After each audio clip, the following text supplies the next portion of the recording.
All right. Welcome in. Welcome in. Good morning.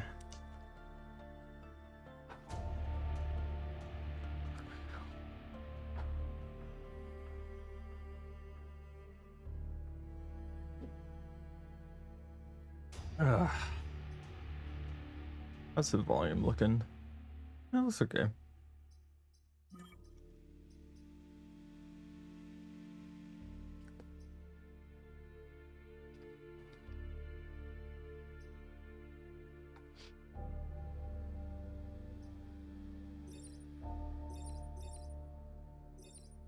Honestly, I feel like larger fonts might be helpful for this stream.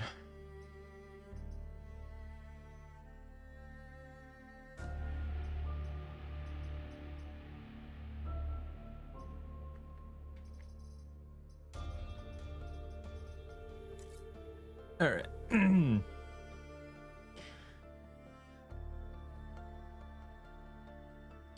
Let's play some video game.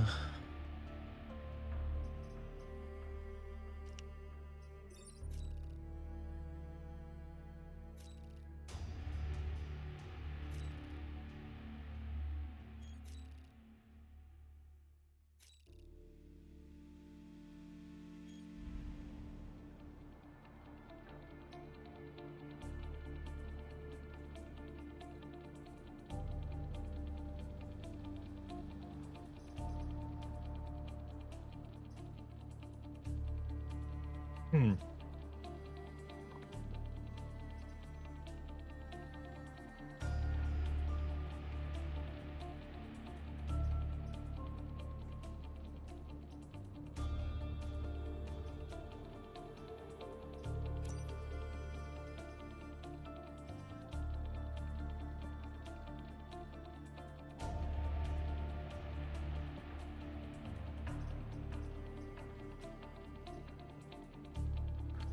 Didn't even realize you could change your starting squad. Okay.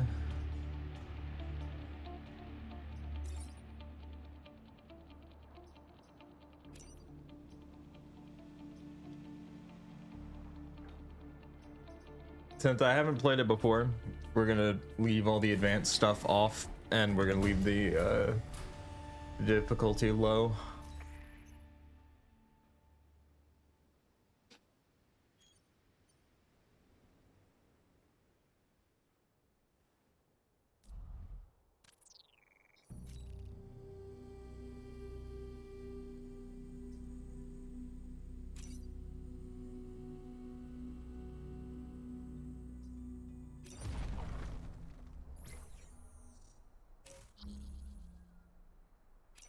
Okay.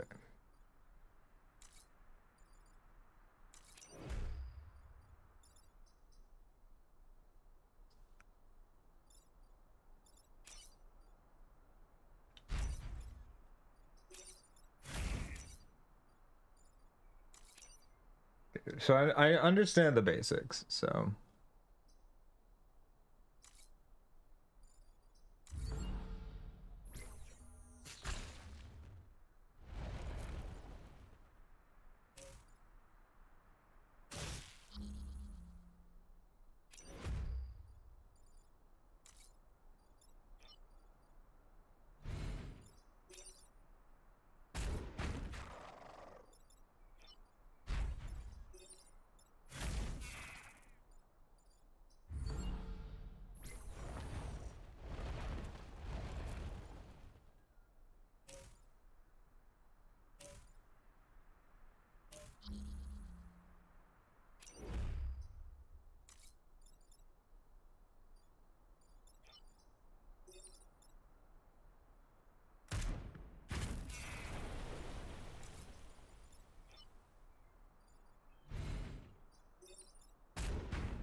Well, I could just quick kill this. It's just targeting the tank, which means if I just move the tank, nothing happens there.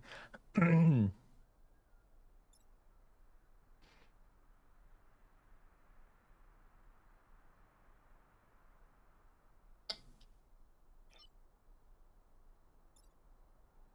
if we move it here,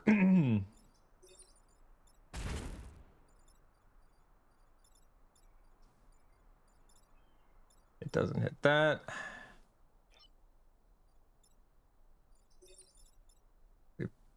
Oh, that just kills it straight up. Okay.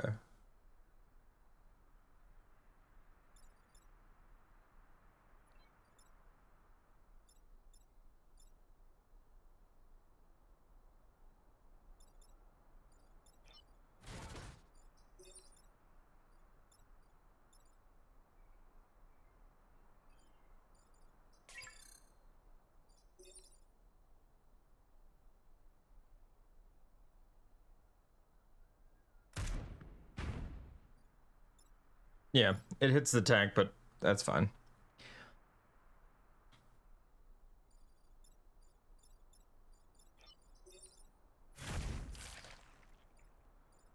And so now nothing hits the building.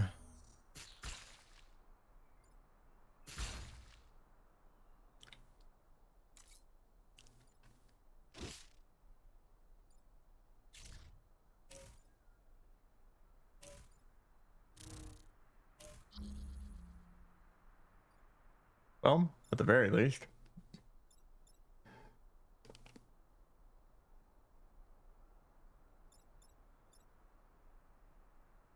Easy to save the tank.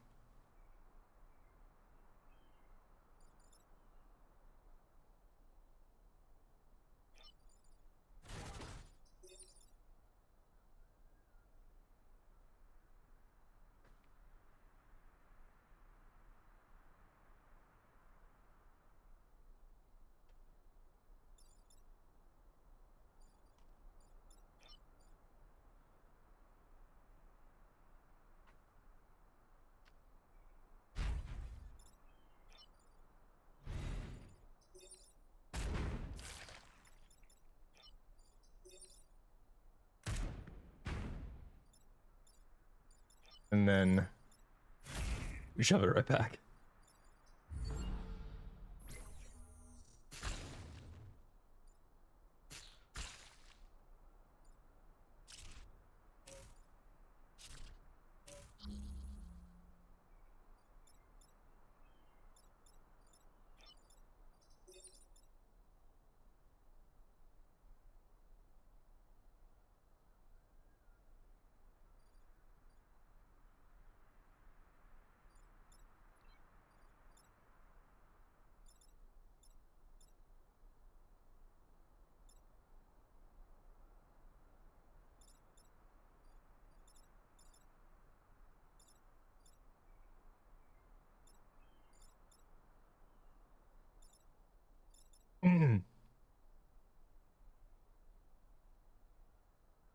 Oh wait, hold on. If I do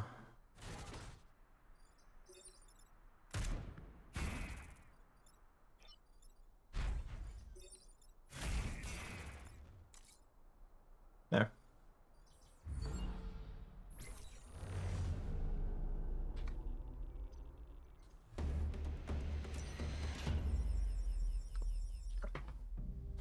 Okay. So like I understand the basics. I just need to my problem is that I often make poor decisions by not thinking on things for long enough. So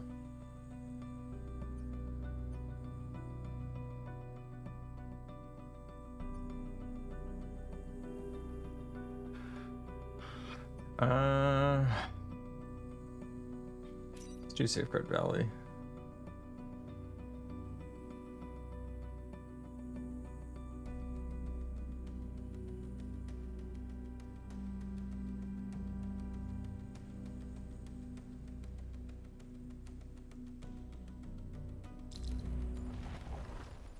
Okay.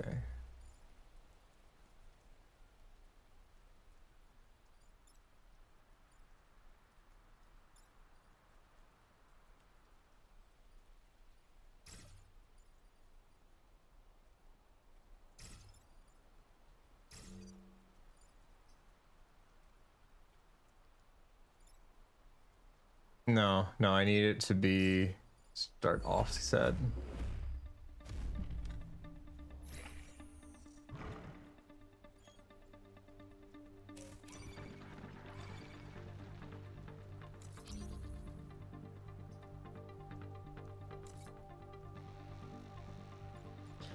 Okay, so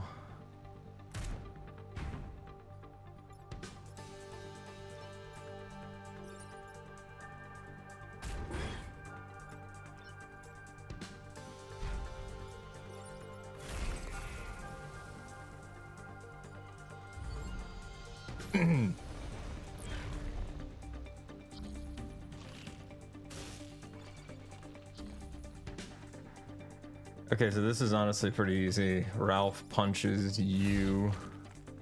Okay. That's gonna spawn killing that.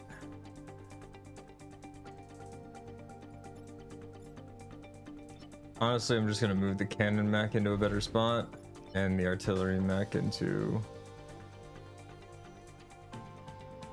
a better spot.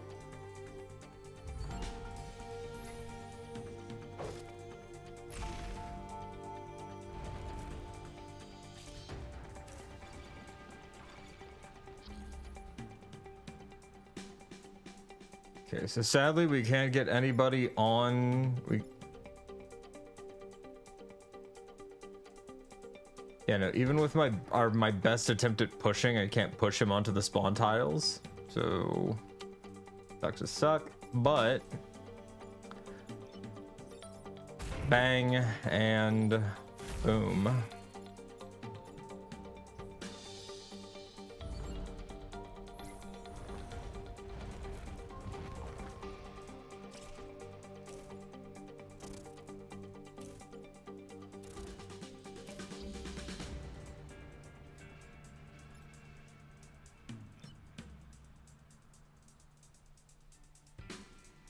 Okay.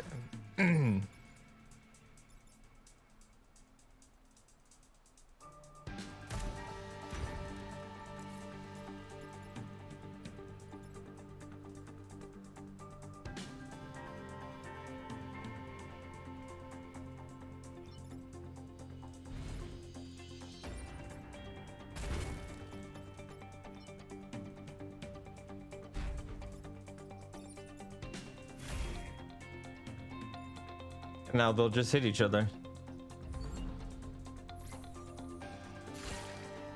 Or one will hit the other. That's fine.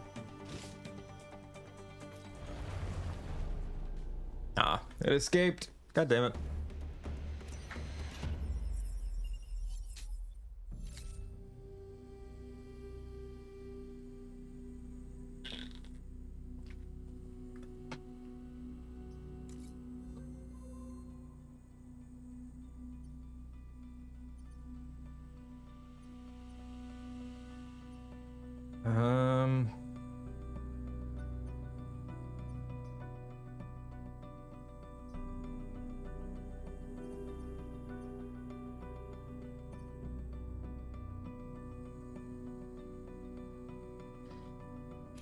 What does this look like?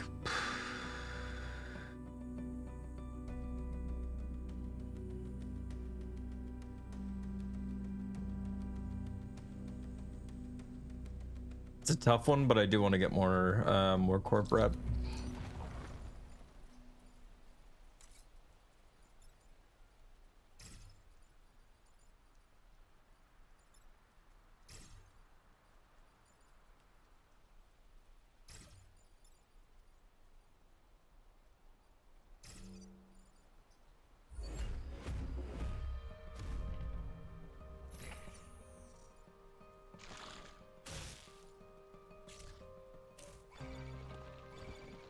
Okay, so we need the tank out of the way. We moved the tank to here.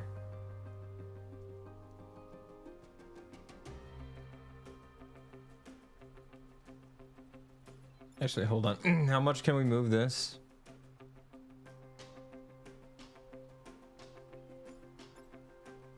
Fuck, the artillery will always get hit. God damn it. And we can't even move the combat mech into position. So at this point, I guess our best bet is just maneuvering the tank into a non-impacted spot and moving the combat mech into a better spot for next turn.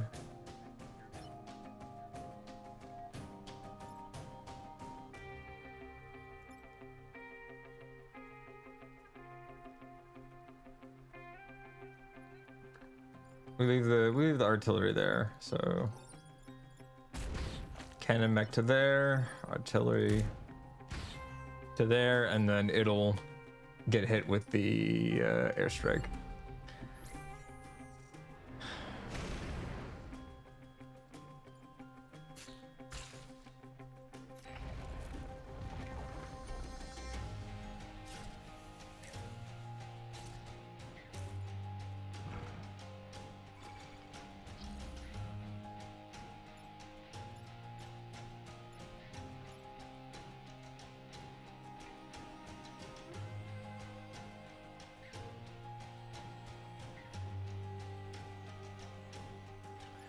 So let's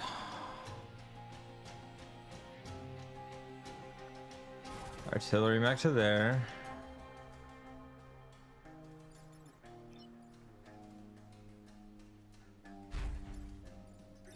Ralph can quick kill the psionic. Estelle can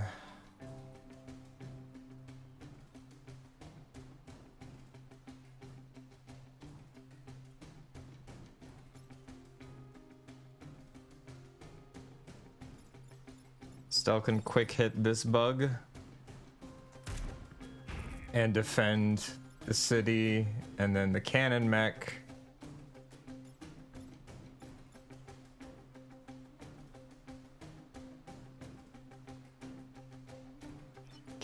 can reposition this bug into the airstrike line of fire. God, I really should have.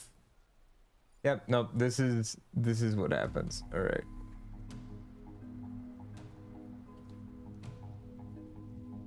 Okay. This won't impact my current bonus objectives, so I'm gonna let it ride.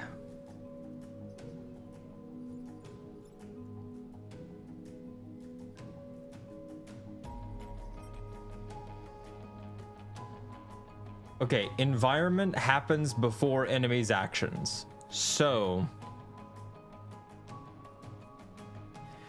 this should kill it.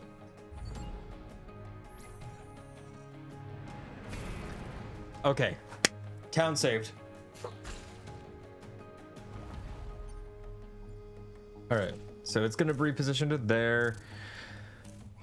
All right, we ain't shoving anything onto anything. That sucks. But it's fine, we can manage. Let's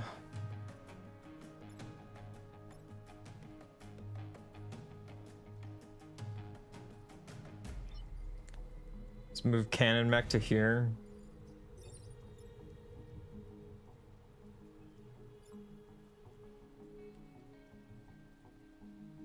Move cannon mech to here and just kind of nudge you over.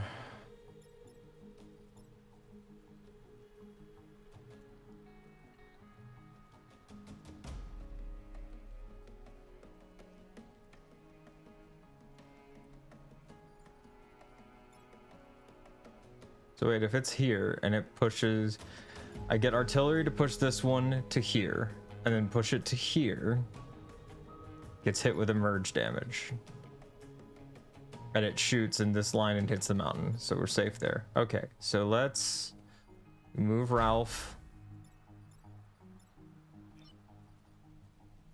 We move Estelle. Estelle does a quick shove. And then Ralph does a punch. And then that dies to emerging.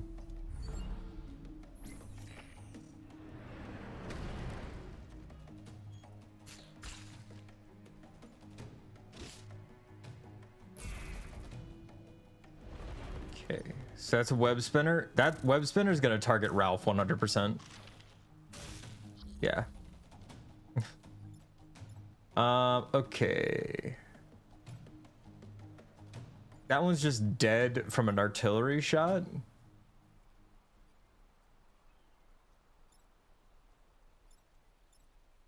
So let's... Ralph punches it.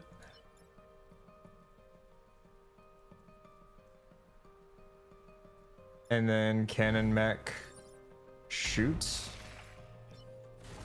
And then artillery shot.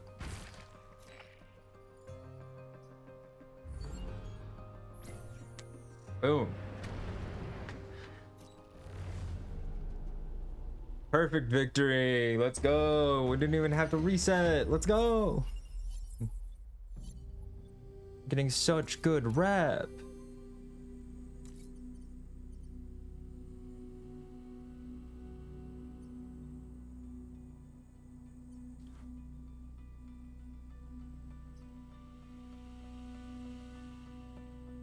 We have decent grid defense. I don't think I need to do the pastures, so...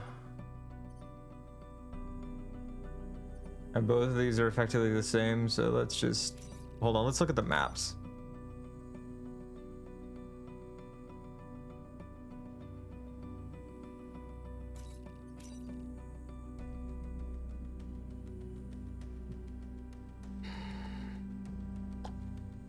Okay, so both of them are defending two separate locations. This one, the buildings are in a kind of shitty config. God, both of them, the buildings are kind of in shitty spots that make it really difficult to line up things that don't hit more buildings. Let's do the artifact vaults.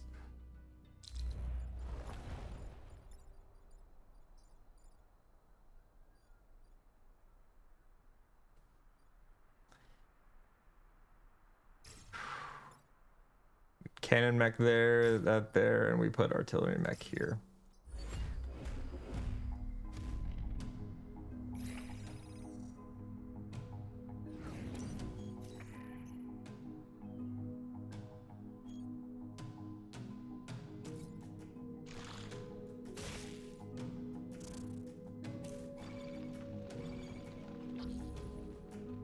Okay, so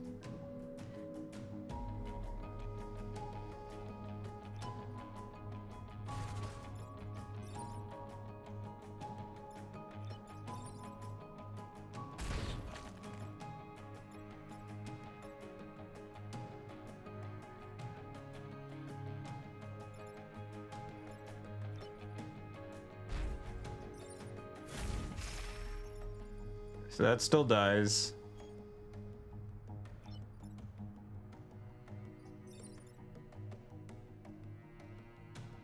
That's gonna do damage to so many things. It's not really worth it.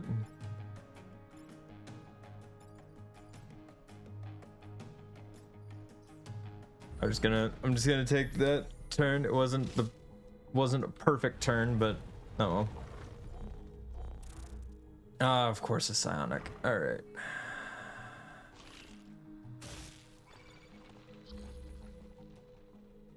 Okay, so artillery needs to move to here. And we just give everybody a little push.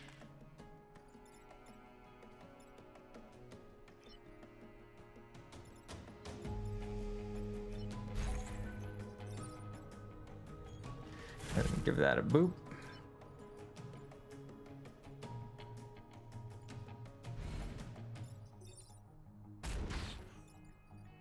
Do a little bit of damage, and I think that's good.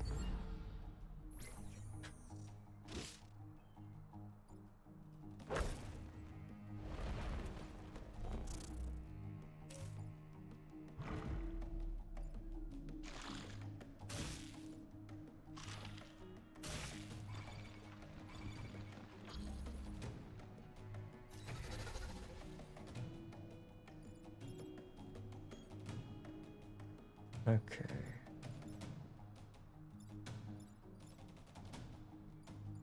So it looks like we get the tanks to help now.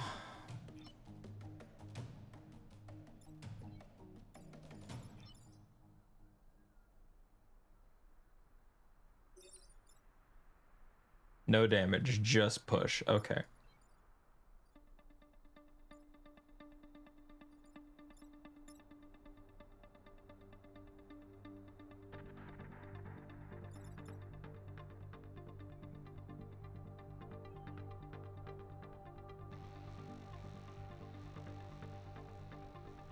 Okay.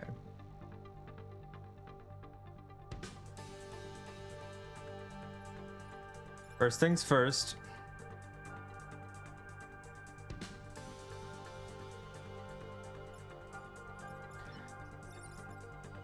Estelle.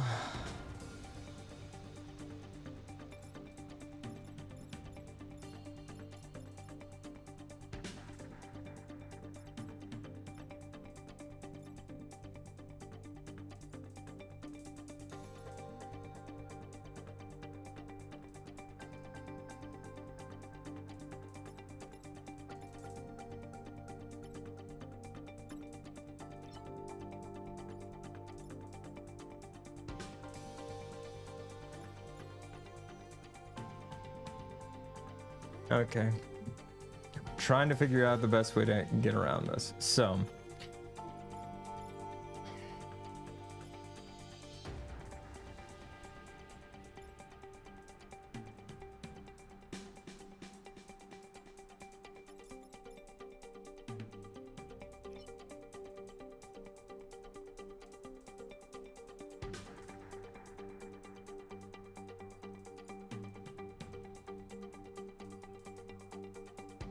Reposition the old tank to here.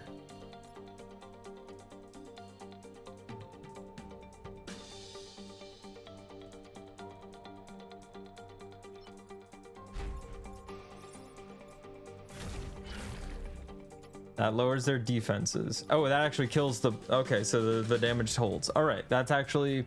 That's huge.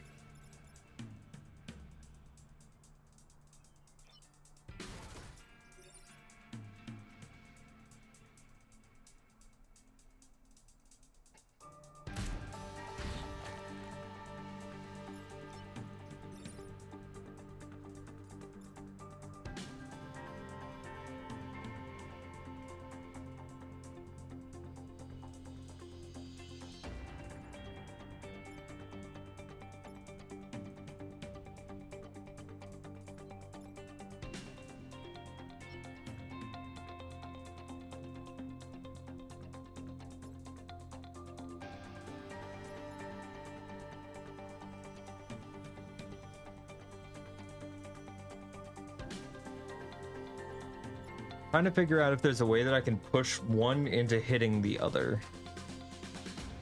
I've got 3 pushes here. I just gotta know if I can get them lined up in the right spots. So, if this tank was to go here...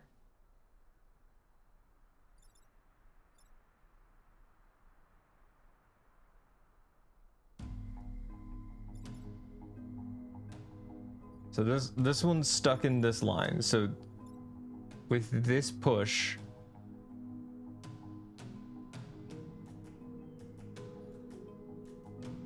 and then push.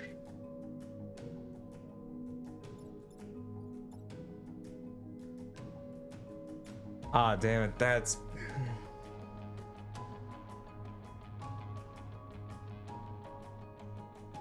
Honestly, we're just gonna prioritize civilian safety instead of doing something cool. Even though I really could have done something, I could have done something so fucking cool. It would have been so cool. It would have been so sick.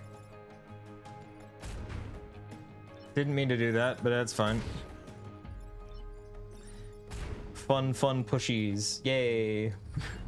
Everything gets slid around.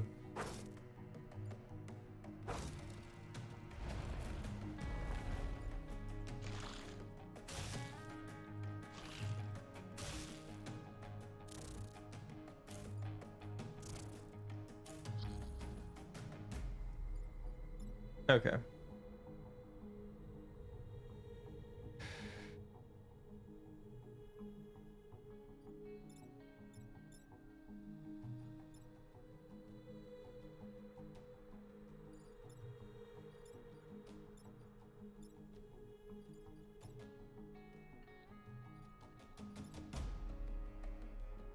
We don't need to kill all the Vec, we just need to keep everything safe. So that one's handled. A one move for one move. That's a solid trade. Now.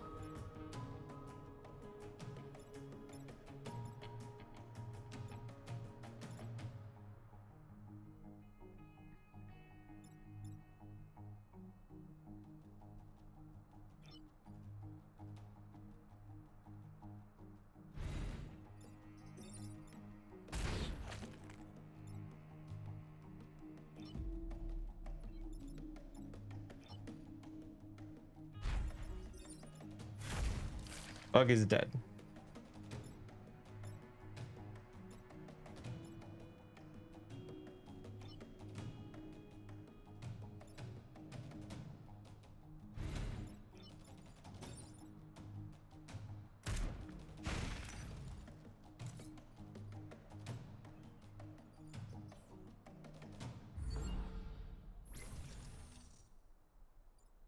We took 1 damage, so it wasn't a perfect victory.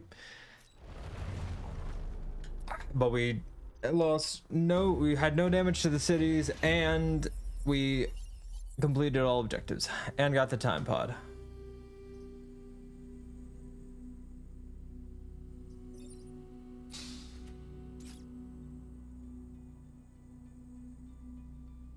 Huh?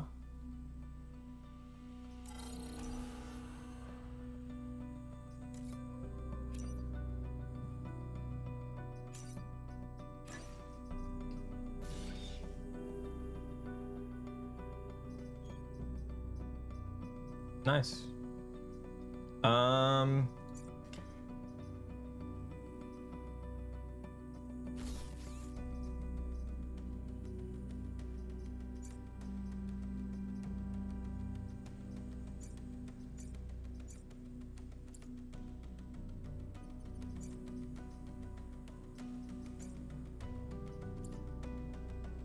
Okay.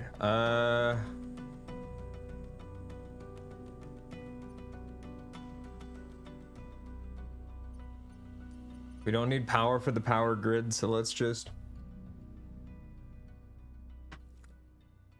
keep prioritizing let's just keep prioritizing corp reputation.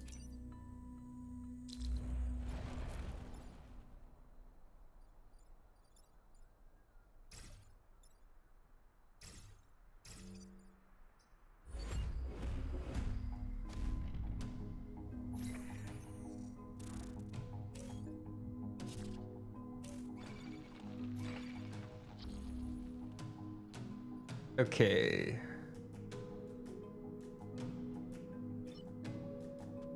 Quick and dirty solution.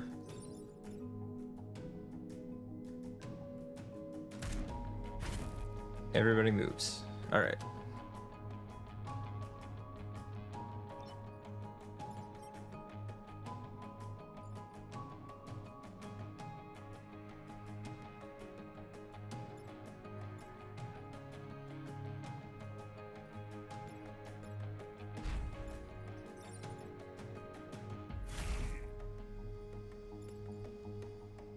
Sadly, that won't hit anything, but we can make do.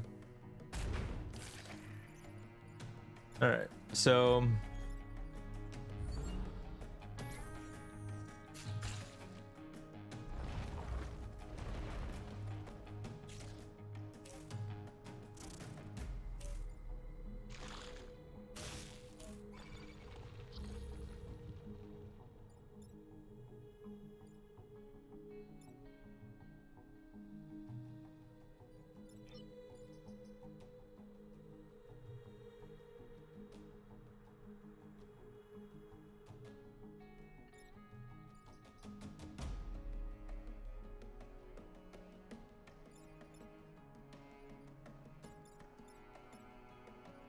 okay.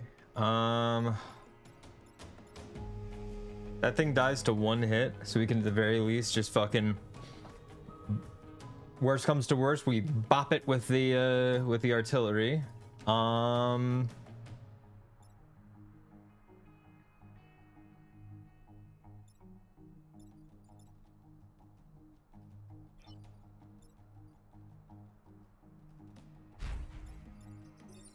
This dies in a single punch.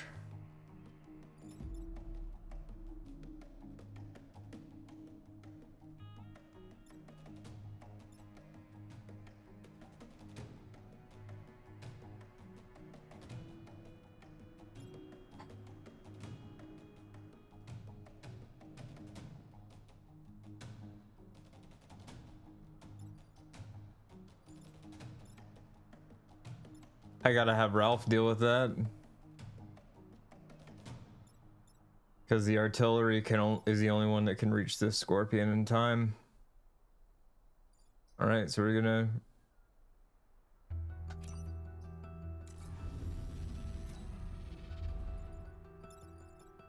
Okay, so...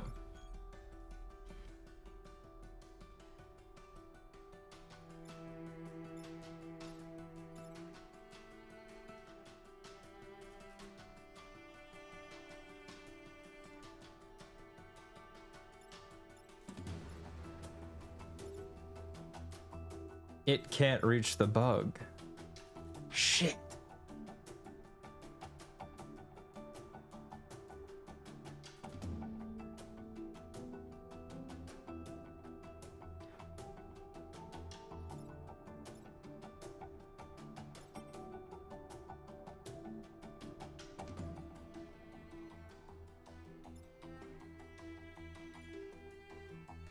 So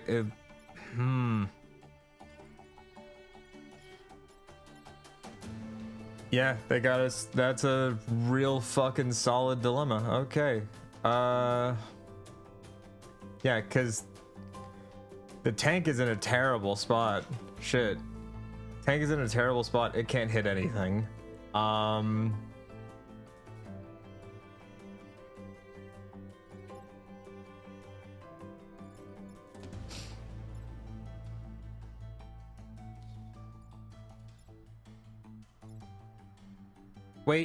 Wait.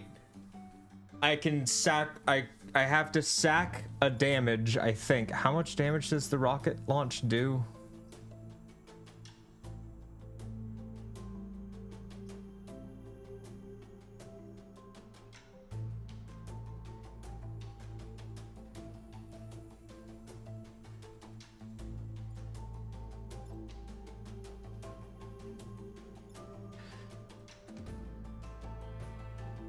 Let's see if Ralph survives. This is a gamble, but it's one I have to try and take.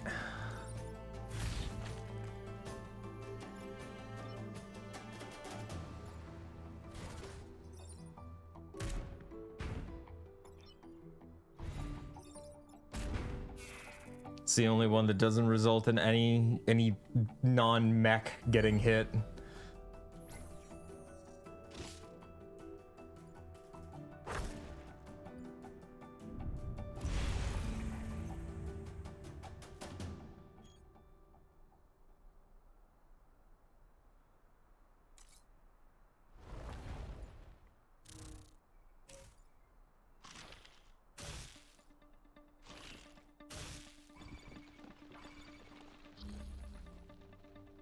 Okay, then.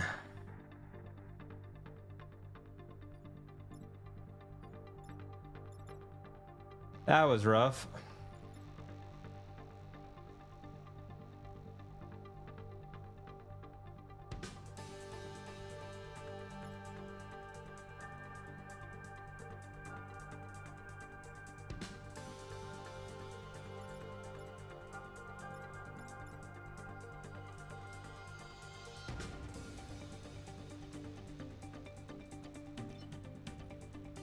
We might just fucking lose this, but all right, let me move the tank out of the way. Artillery shot to here to shove you two out of the way of things.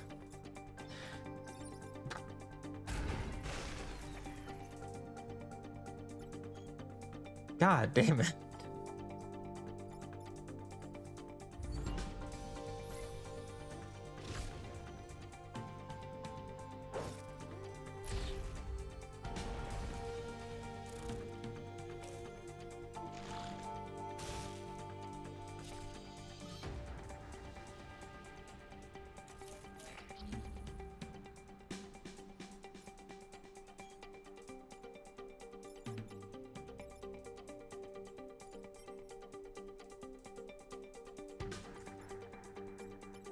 The bug won't kill the rocket, so we can let the rocket survive.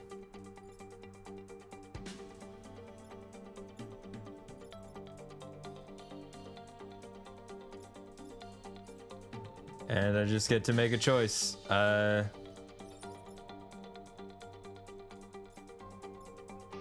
no, there is no choice. I can't shove that bug out of the way of something, and I can shove this bug out of the way of something.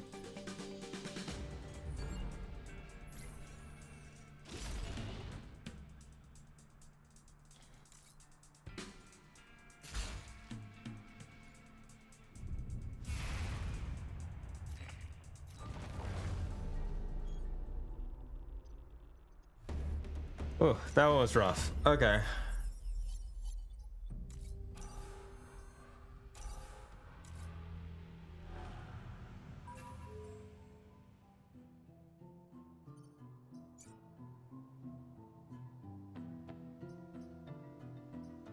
We're putting Estelle back in.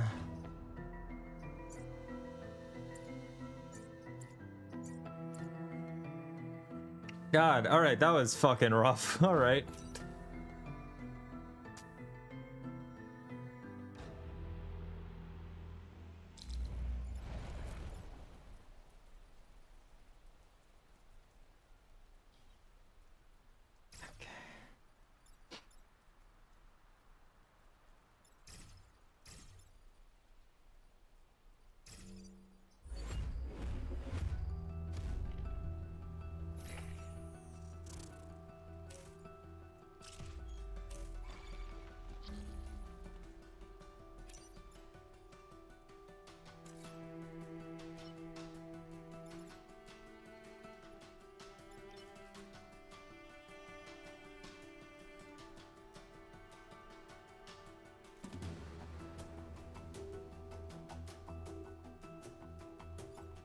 Okay, so let's do...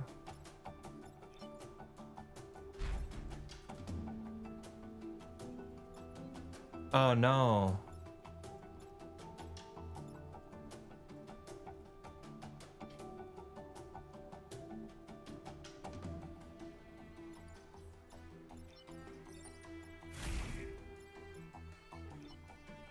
Okay, so we gotta move the big one. And kill the bug.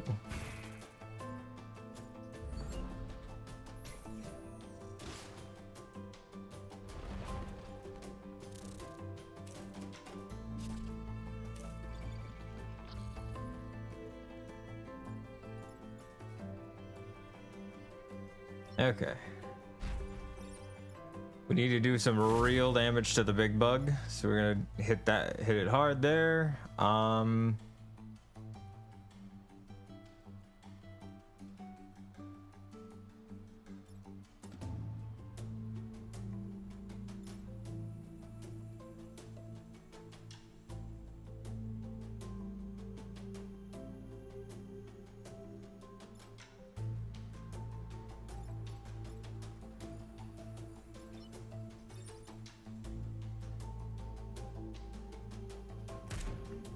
Give it a push and give it a shove.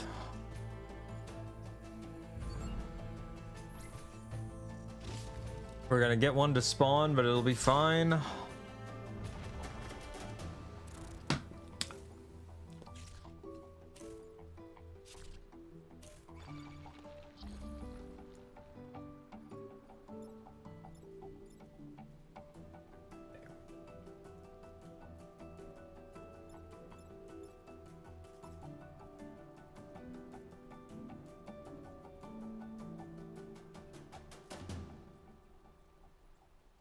So if I move Frank, or God, Ralph is dead. So if I move Estelle to here, punch that. That's 2, hits that for 1. So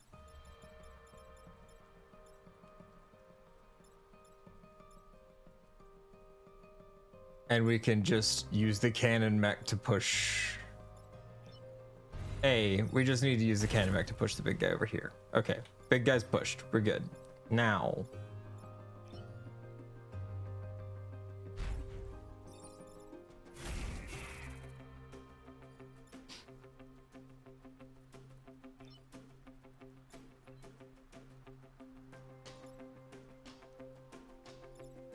And we can get the fire damage to finish off the boss if we...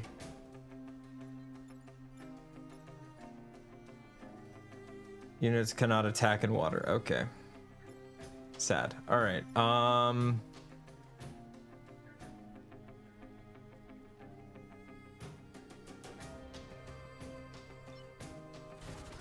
Then we just kill that bug, and big guy's almost dead. Big guy was almost dead.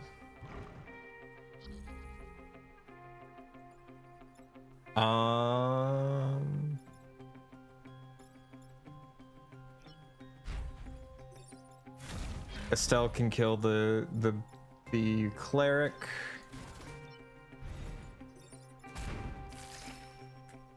And Liam can kill that. Nice.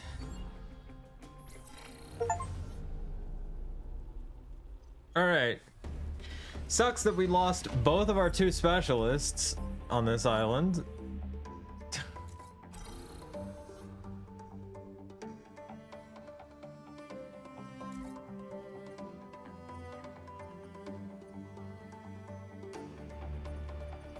We got a lot of reputation to spend.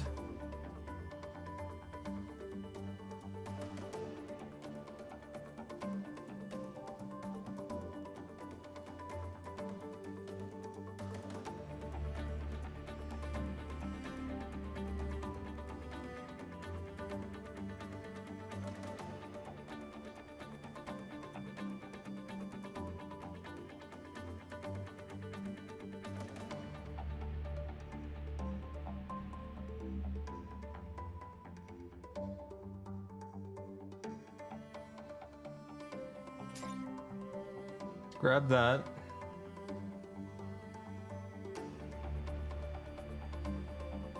And then reactor core, grid power.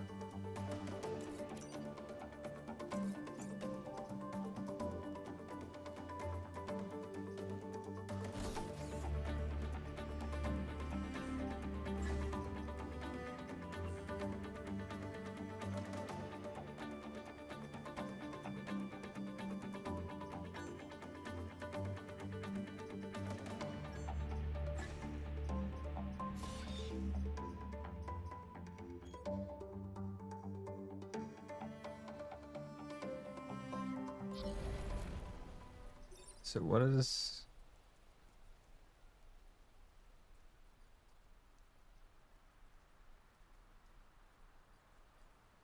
I see. I thought the Gemini missiles were an upgrade for the artillery, not for the cannon tank.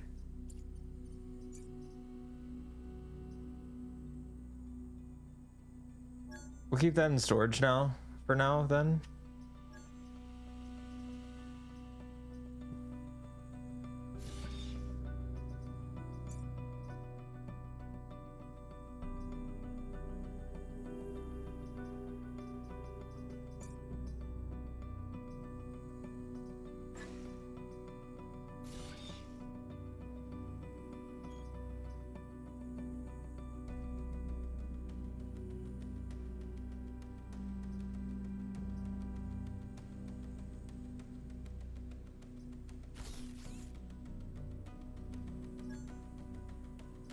Oh wait, no, it is a weapon for the artillery. I just was using it on the wrong thing. That's why it costs an extra. Okay. I'm picking up what it I'm picking up what it's putting down.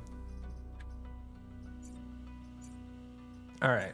So these got health boosts and this got a new technique. All right, sick.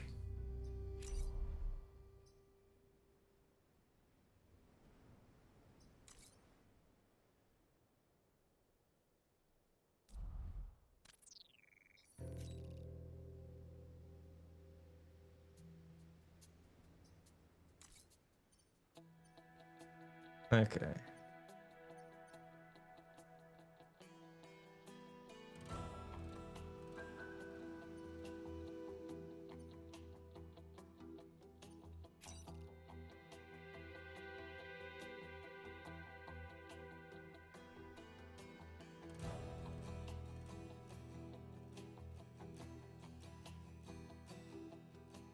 All right.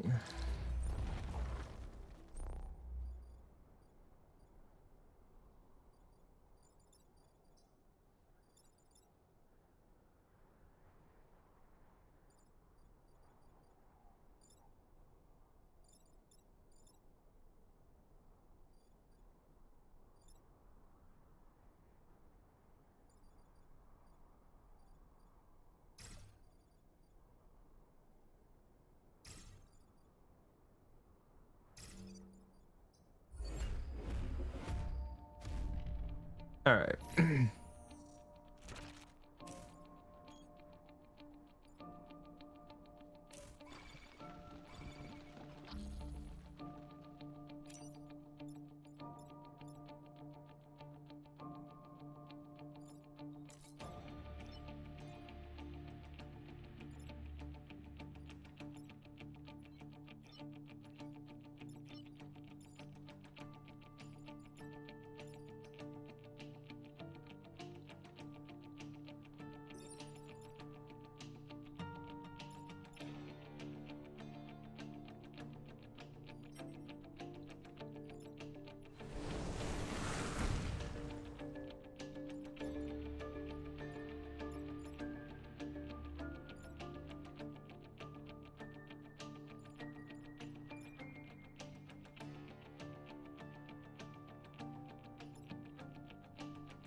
We need to at least get that into a better position. That would kill the terraformer, not a good idea.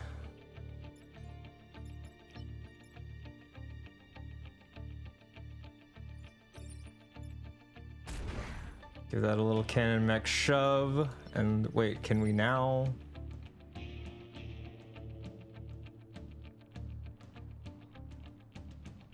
Yeah, we can give him a little boop. Give him a little bump, you know? Little push, little shove. Okay, we need to get...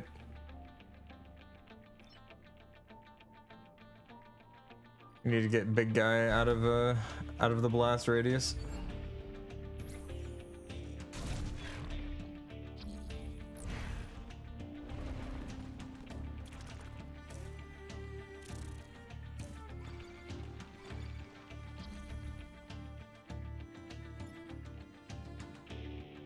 Okay, so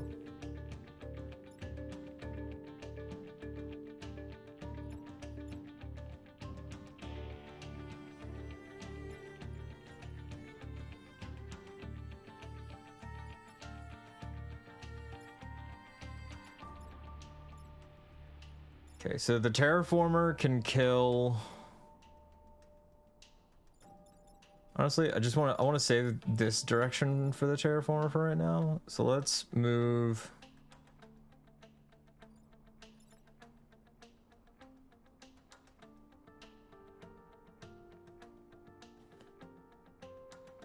Let's move big guy into a good punching spot.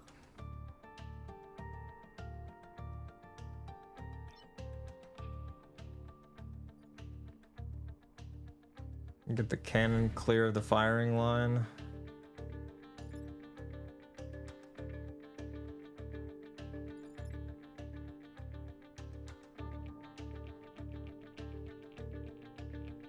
Actually, hold on.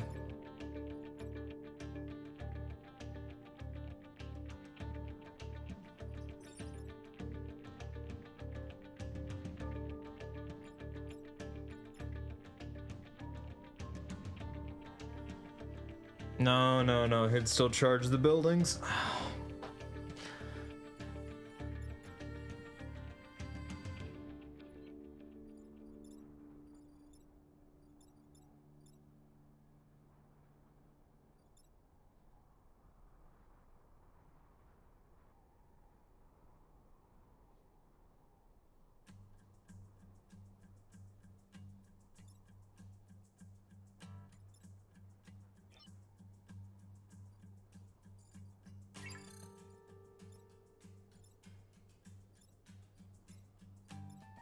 Got 2 health. We can kill that one.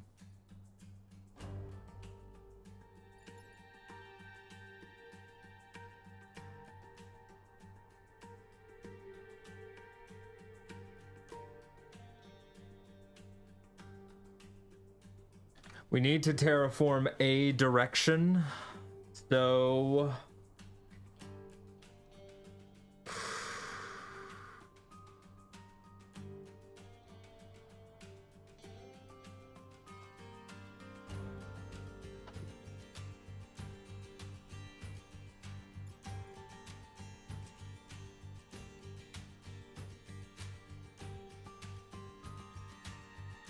all right.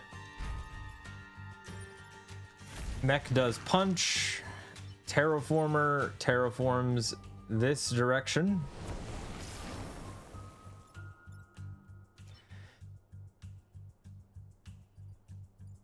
Gonna move the cannon mech to a safer spot and get the artillery into a better firing position. And in turn.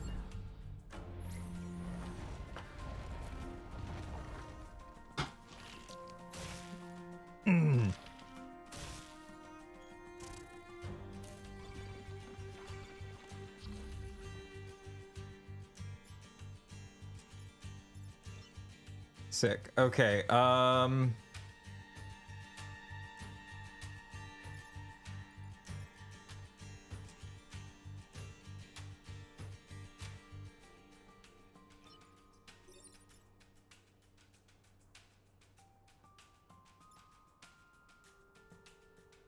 Okay, don't want that. I'll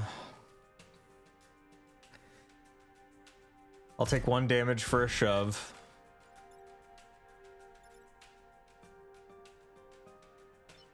Move the big guy over here. And punch. That saves that city.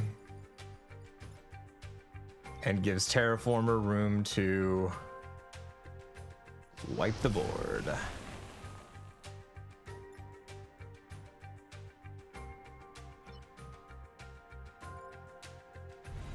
Move the cannon into position there.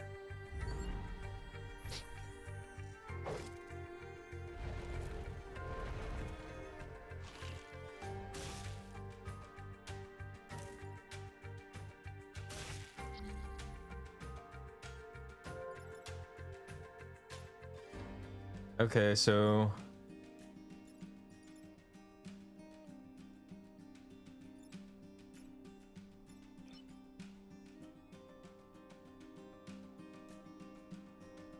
the cannon moves the scarab. The artillery can kill the scorpion. And then mech can punch. Terraformer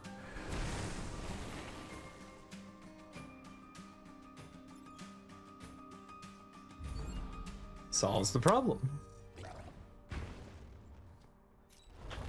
And 1 Vec gets away, but all the other missions are completed. Wonderful.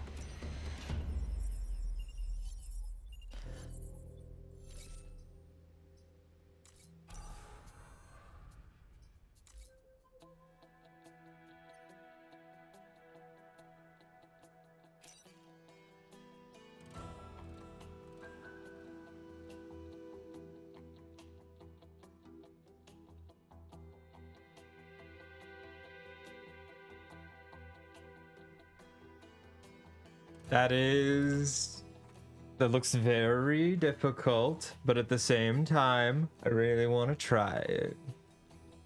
I think I can pull this one off.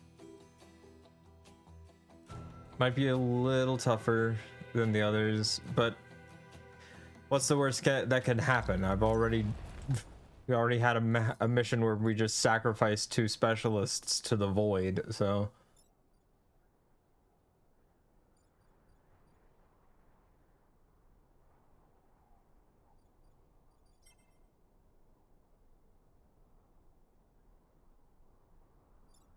Okay.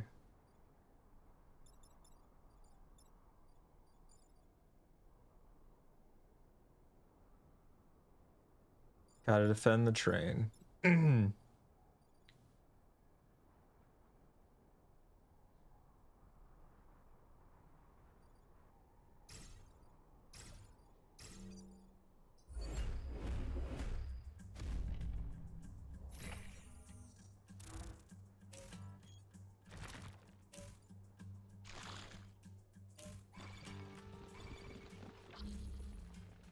Okay.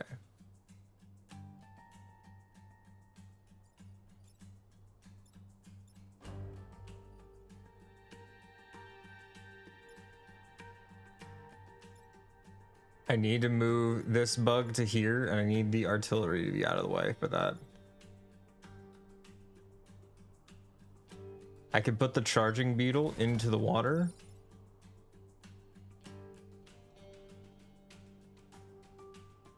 With just a quick little boop.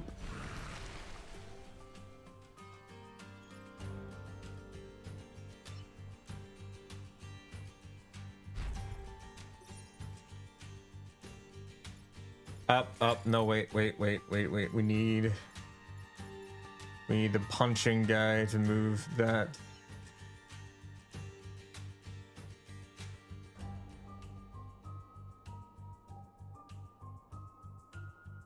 Okay, so for maximizing damage, let's go here.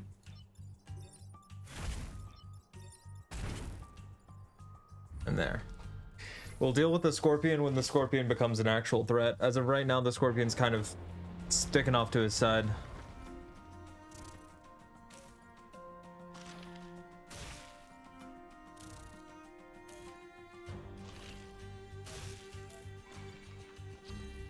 Okay, so Cannon Mech is going to die.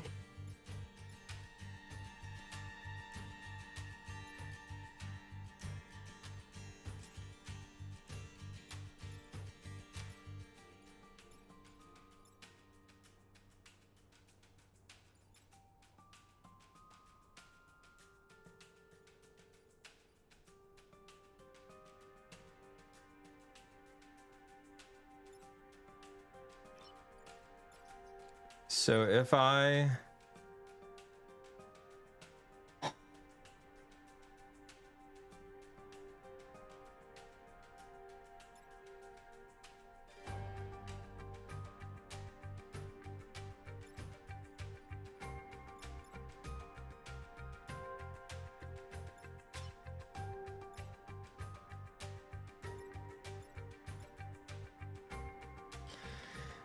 Okay, so combat mech gets a punch off, does 2 damage, bumps him into the other guy, does another damage. We're still gonna take a hit on the civilian building, but the cannon mech will then be free. The cannon mech can then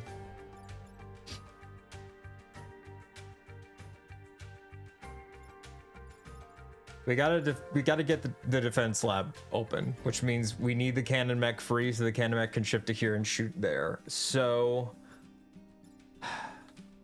combat mech moves to here, combat mech punches. Kills that, cannon mech is free. Cannon mech moves to here and shoots the big guy. Big guy dead. And now, coin flip as to which city lives. Wait. God damn it.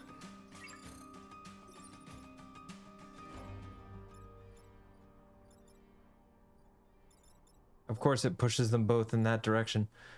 Fuck. I thought I had my chance. I thought I had my fucking Doctor Who today everyone lives moment. And I can't even fucking put a shot here to push them both away because that'll just push it into the city and then the city will take 2 hits.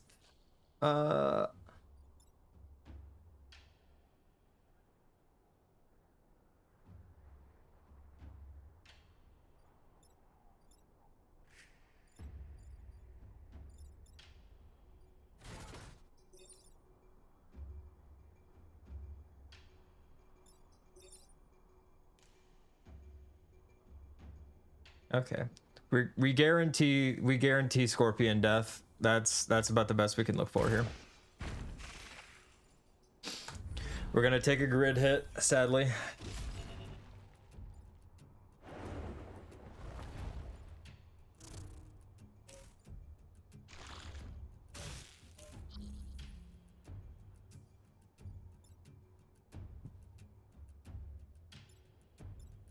Honestly,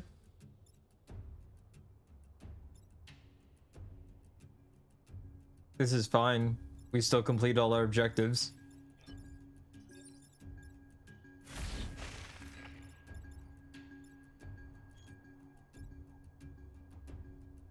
Kill the scorpion and and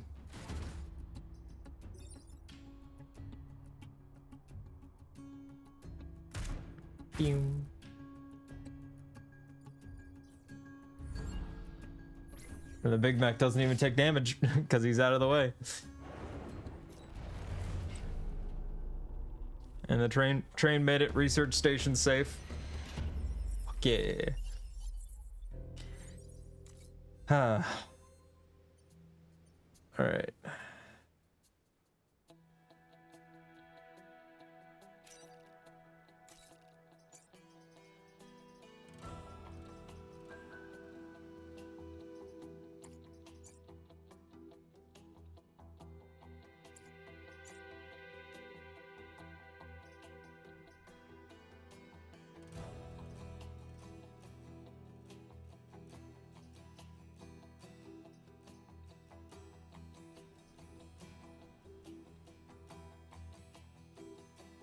I think I'll just save up reactor points for now.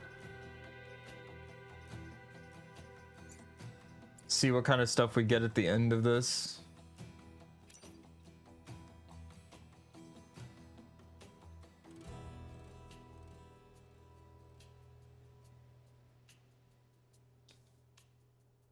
Well, should be able to destroy some mountains.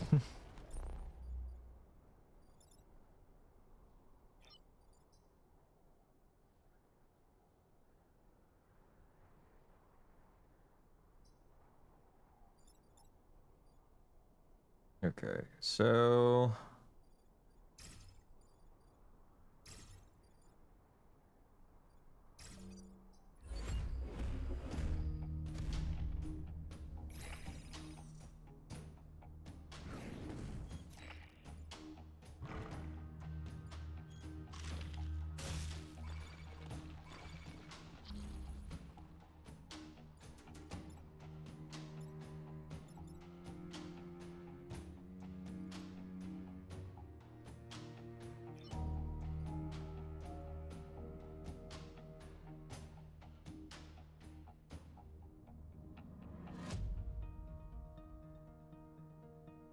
okay, so let's go with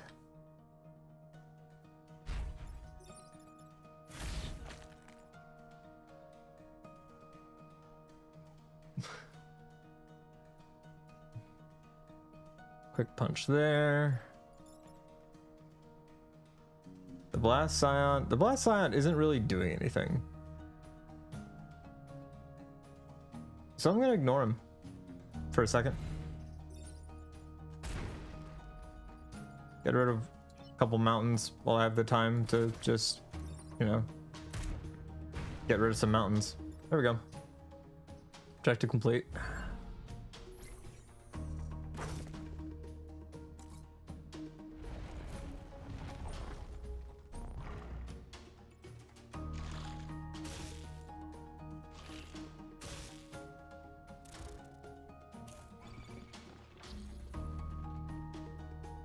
Okay.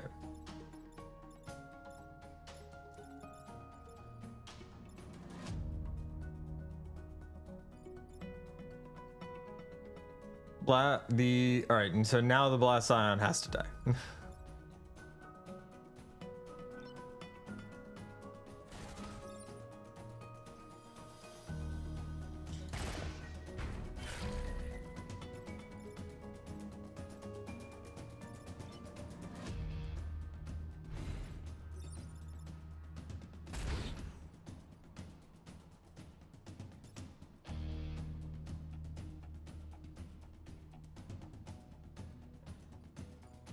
Fuck, I completely forgot about the pod. I want the pod. We're gonna reset real quick.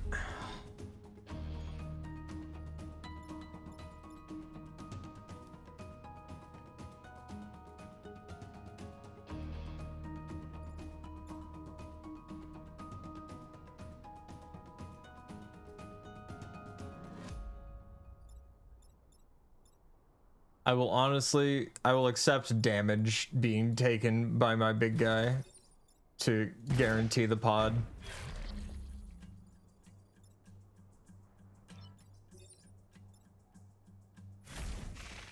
Okay, that's at least one dead.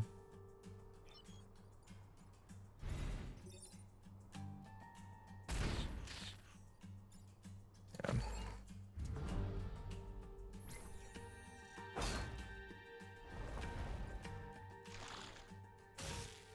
The damage will heal. We'll be fine there.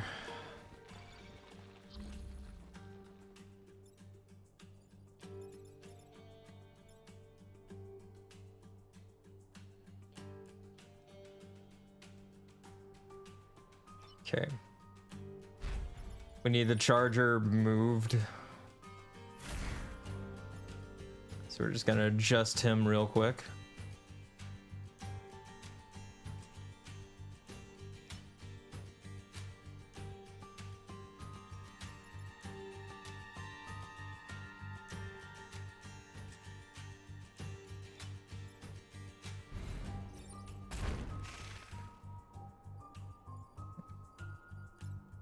Scorpion's dead.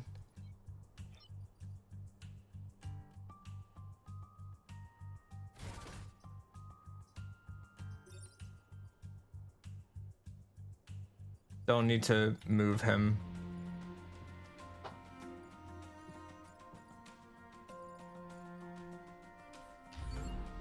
Actually, I don't need to move anybody. Everything's where it should be at this point, so. Okay, so he's threatening that. That's no good. All right,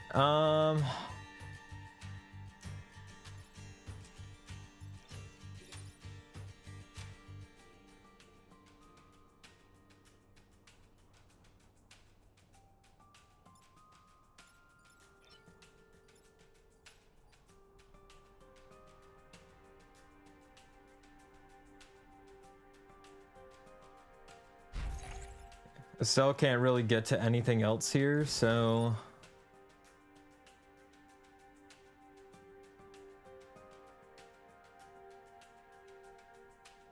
And this at least gets the charger to not hit the building.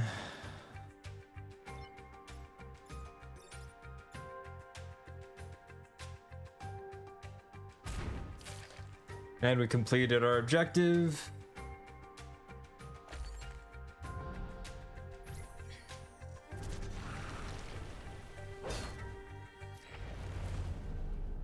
All right, all objectives completed. Let's fucking go. Okay, so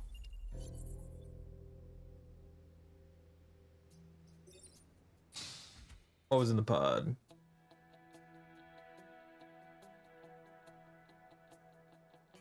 Oh.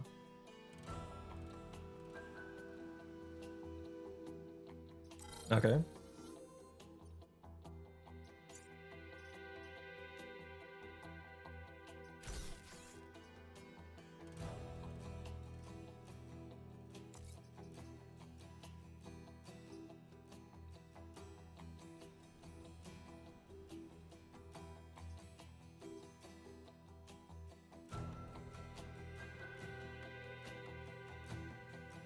Who honestly needs the most mobility of the group?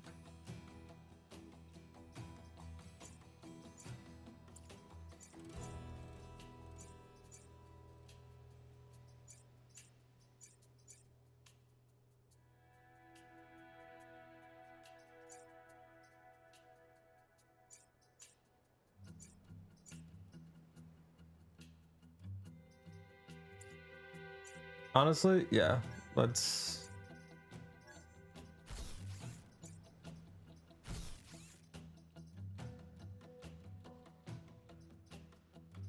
Actually, since it also has a HP boost, let's put Estelle. Let's put Estelle back on the cannon.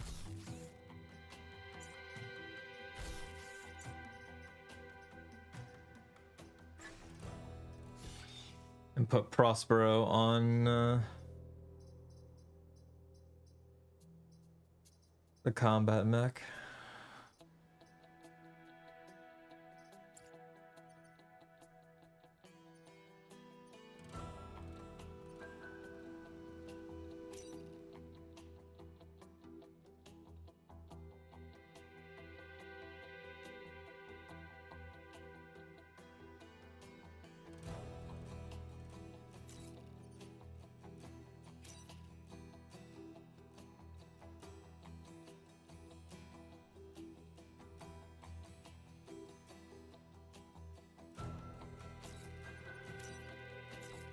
I want something with reputation, so it's between these two.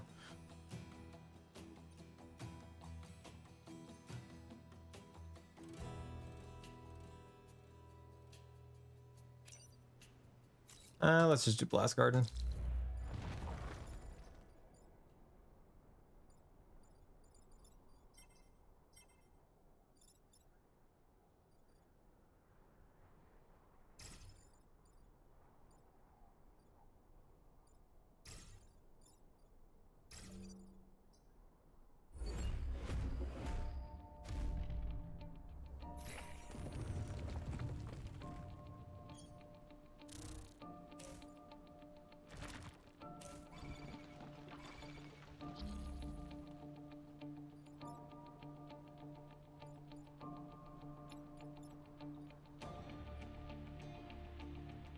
Okay, so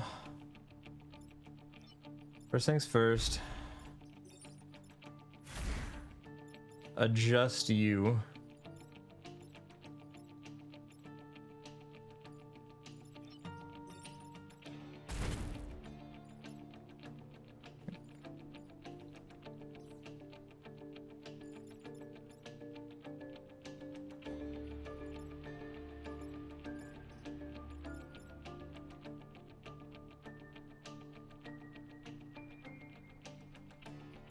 Yeah, no, can't do damage to that one without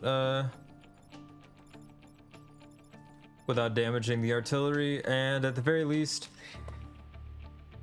this one dies and prevents an emergence, so we're cool there.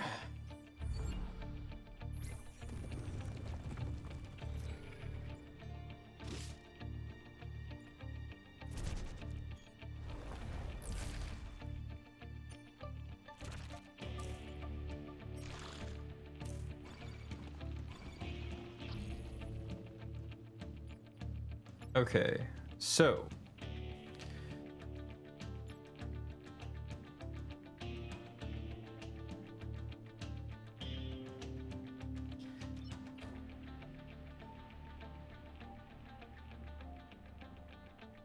Prospero, you prevent an emergence.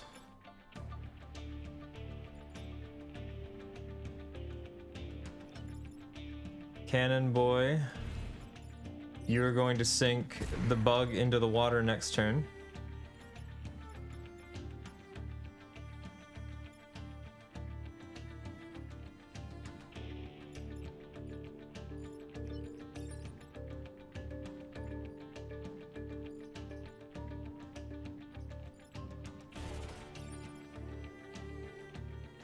Ah, goddamn.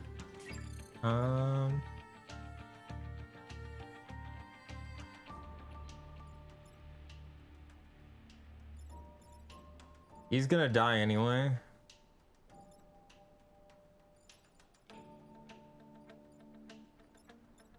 So I think that's as good as we're gonna get.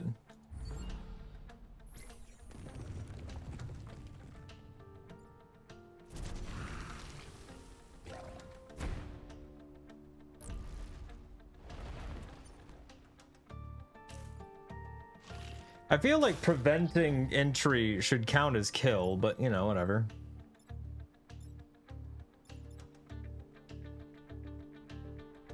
Oh, fuck.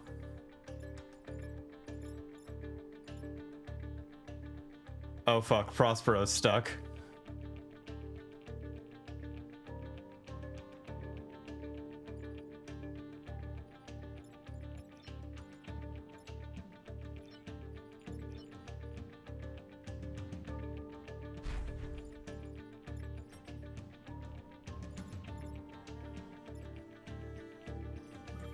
Fuck.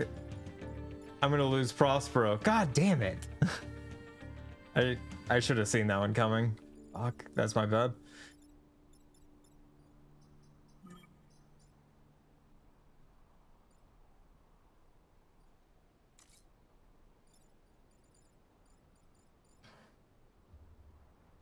I'm gonna lose Prospero. Do I abandon the timeline and send him back? He's a really solid unit. I'm very tempted.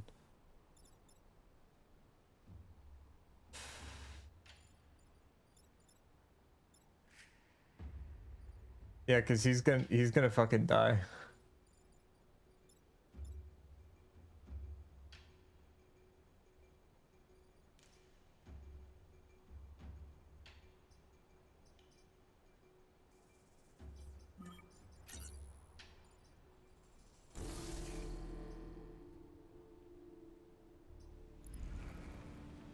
All right. We'll try this again. I'm going to take a quick restroom break. We're gonna hopefully get Prospero to retry this. Be right back.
Ah, we're back. Also, hi Stardev. Sorry I missed you there. Alright, so I fucked up and everything died, but we did manage to save Prospero by killing everything else and traveling back in time and resetting. So we're gonna try this again.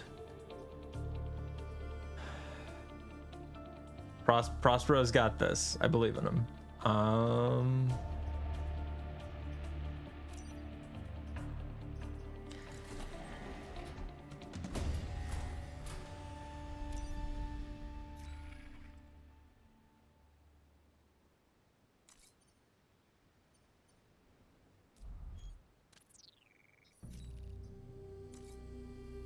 All right, so retry.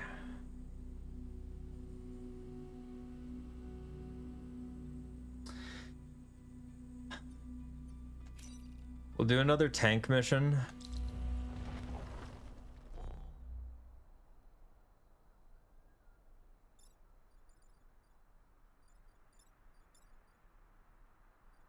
I honestly might want to move Prospero to a different mech, but we'll deal with that. We'll deal with that when we get to it. Okay. I'm gonna put Pros as close as possible to this Scion and hope it doesn't move too far.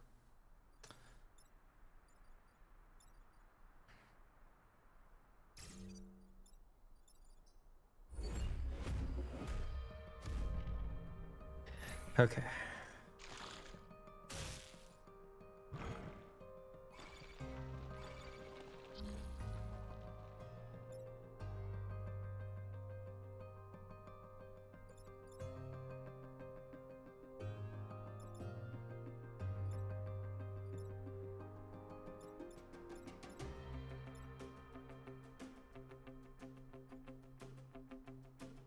Okay, so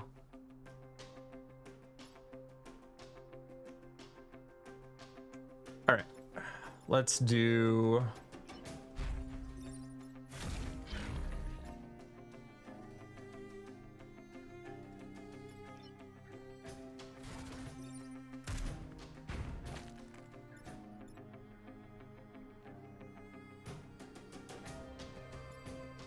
that's going to prevent a breach, so I actually don't want to move him any further.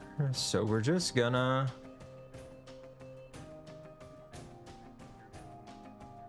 shift the cannon mech into a better position.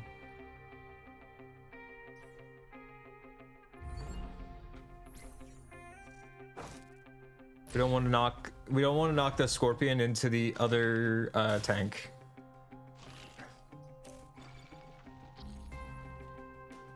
Okay.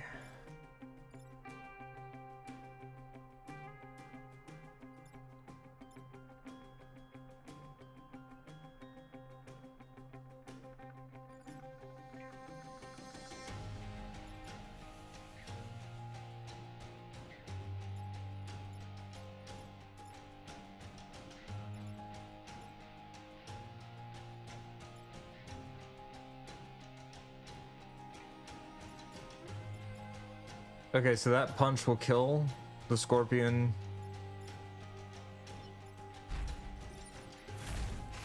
Scorpion's dead.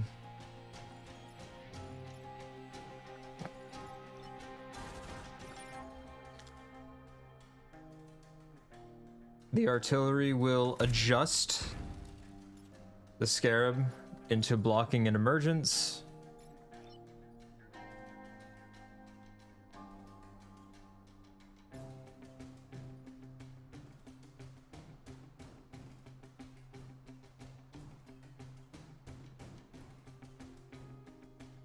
And honestly, I'll take the hit.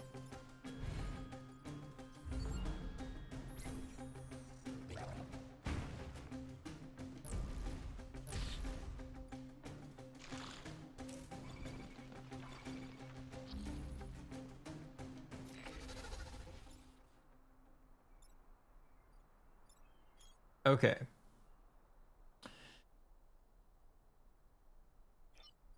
Gonna move the cannon to a safe position. We're going to move this tank to here, and we're gonna give him a little nudge. And we're gonna put artillery in prime. Yeah, prime firing for when those emerge. We're also just gonna move this tank off of an edge because I don't want it to get shoved.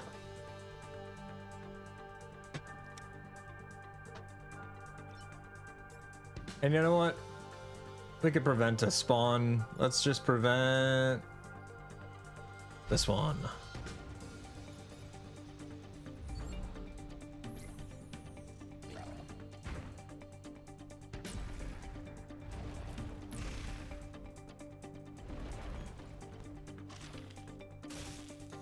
All right.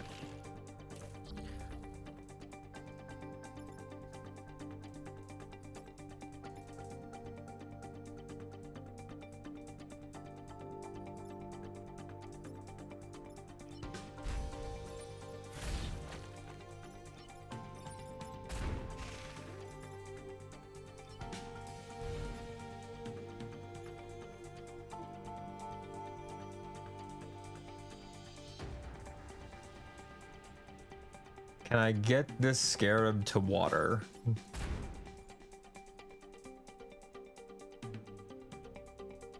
I cannot. Sad.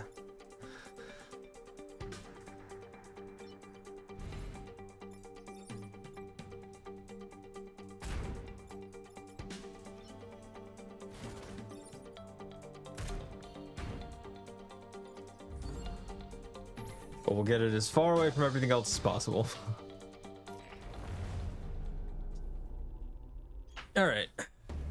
Clean victory, but it is first island, so, you know, expected.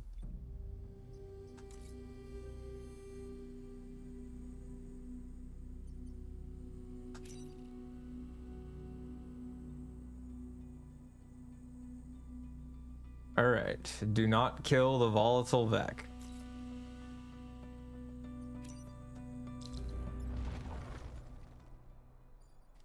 All shoving, no damage.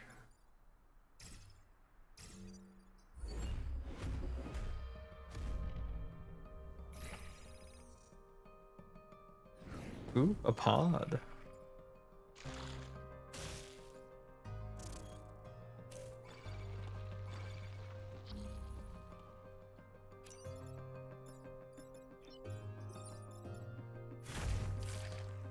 Okay.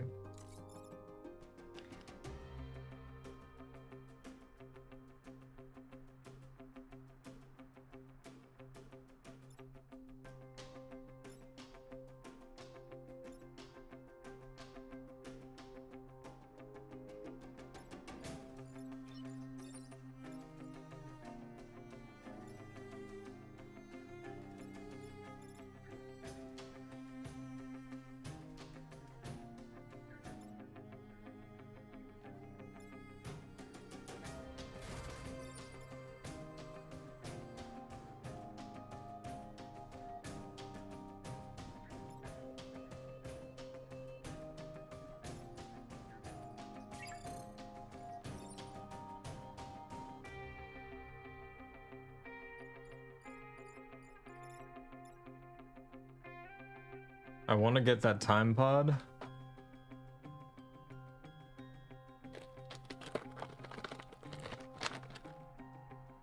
So I think we just got to let the cannon take the hit, sadly.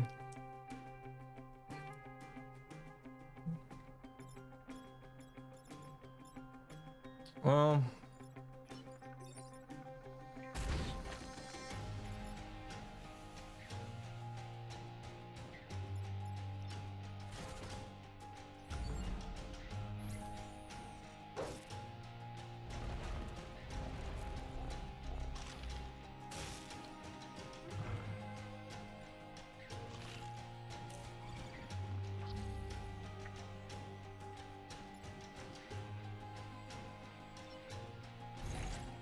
all right, pod secured. That's one upside. Adjust the scarab.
Okay. Um.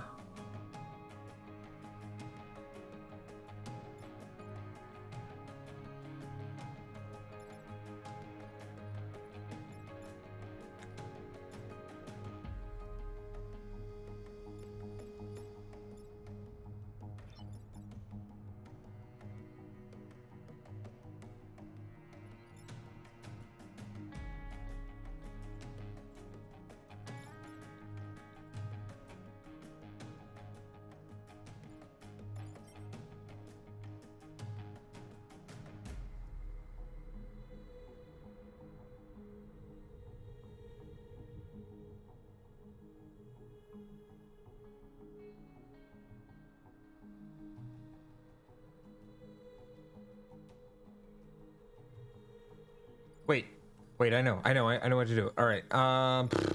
Okay, so we need.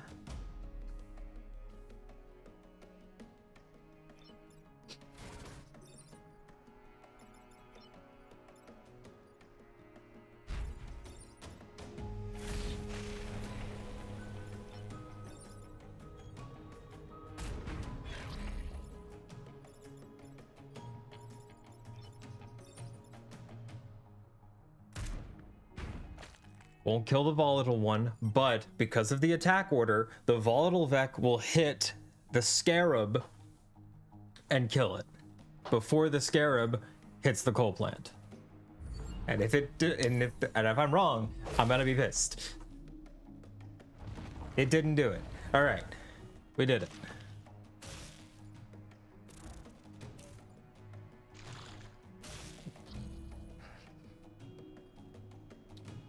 These things fucking want Prospero dead.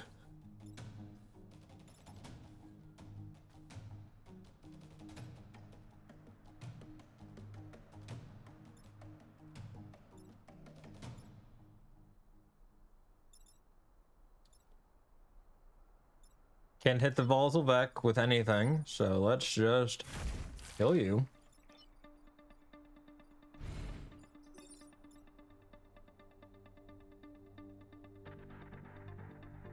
Nudge you.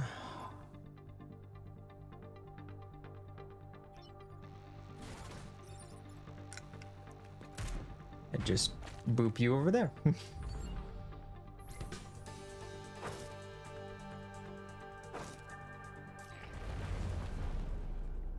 All right.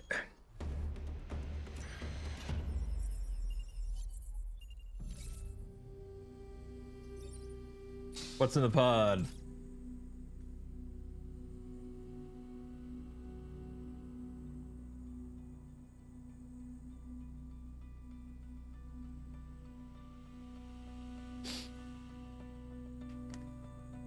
Okay.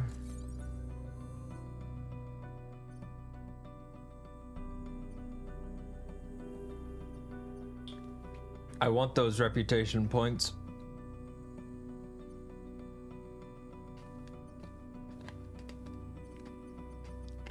So we're gonna go for Antiquity Row, but while I'm thinking about it, we're swapping Prospero's mech.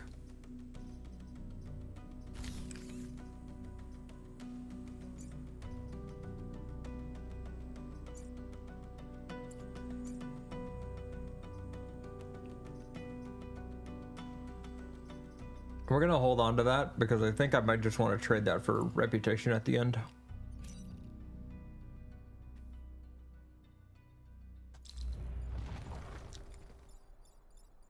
All right.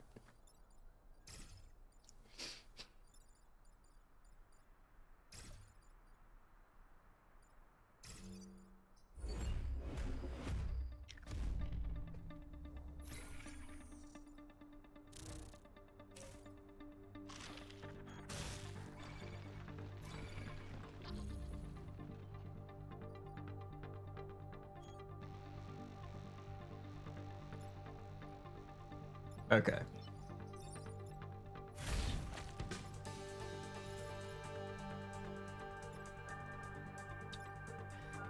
That one dies to the airstrike.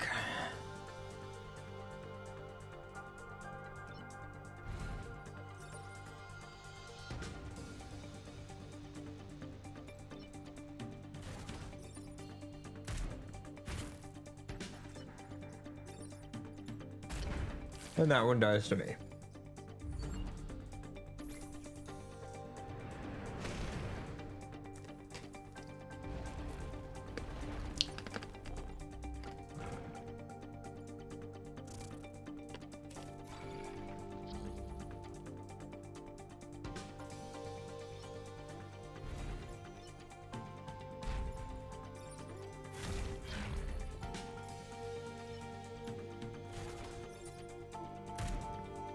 Put that thing in dead center of the airstrike.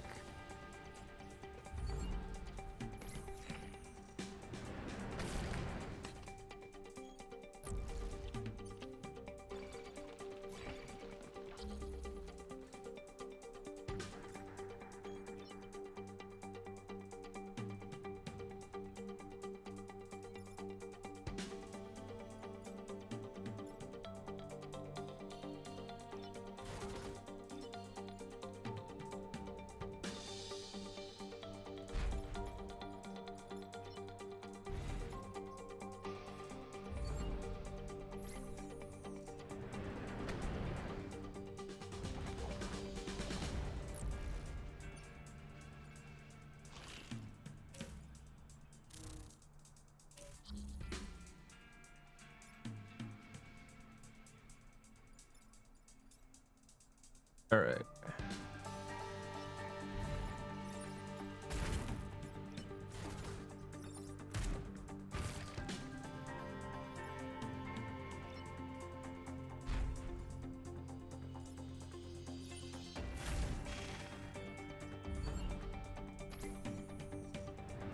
That was a lot easier than some of these others.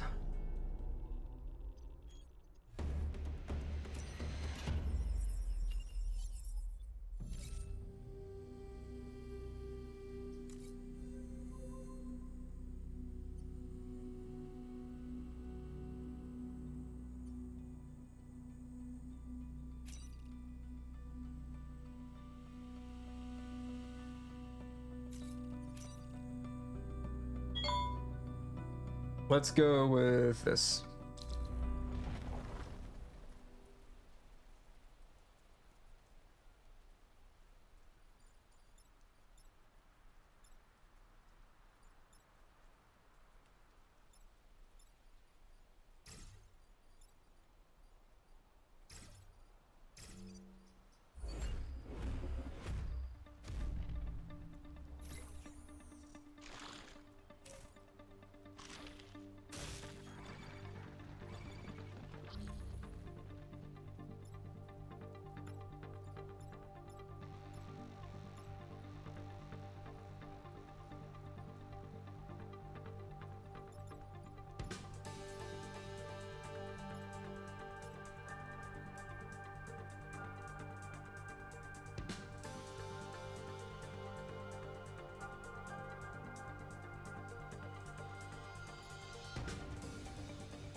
Okay, so what happens when that dam gets broken?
All right, and no damage to any buildings.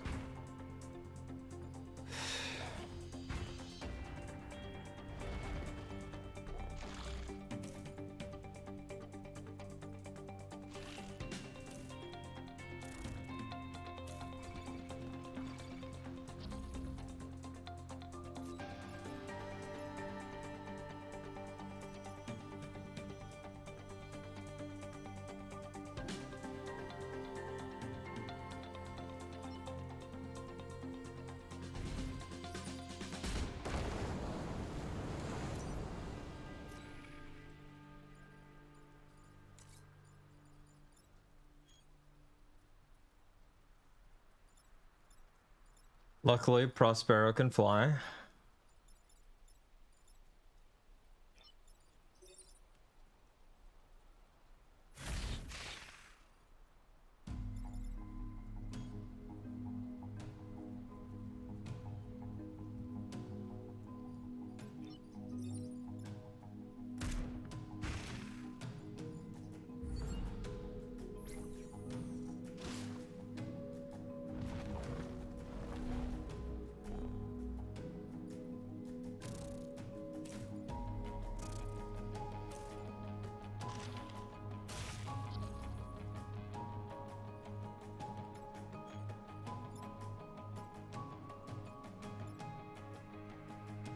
Okay, so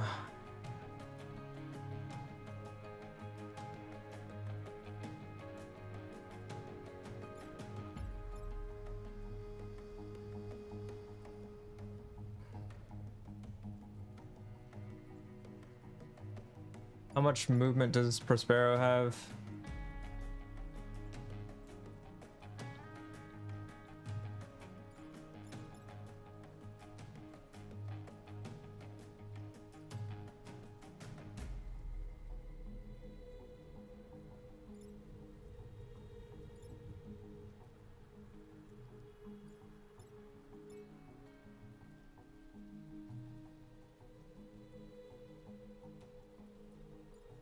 Yeah, we're taking it. We're taking a grid hit. All right. It's fine though.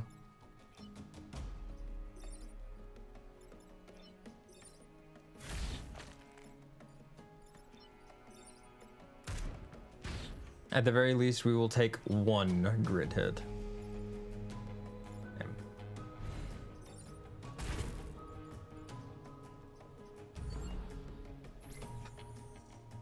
We'll still complete both our bonus objectives, but yeah. Damn.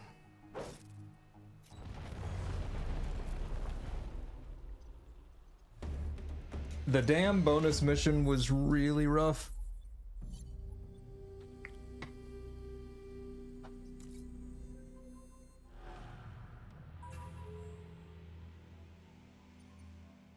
All right. Time to collect some reputation.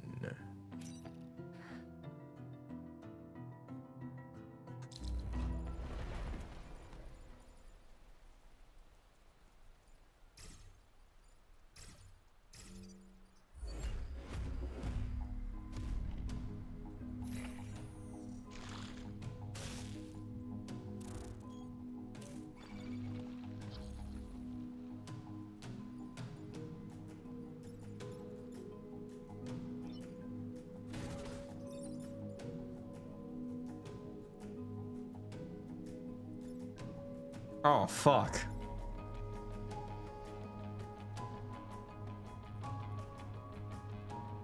If I move him here or here, he hits the corporate tower. If I move him here, he hits this civilian building. And if I move...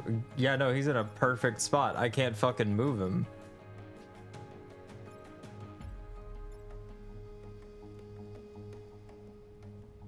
Wait. No. I can. I've just got to double move him.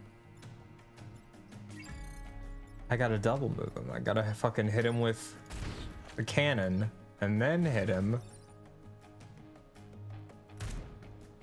with that. All right, double move him there and then bop.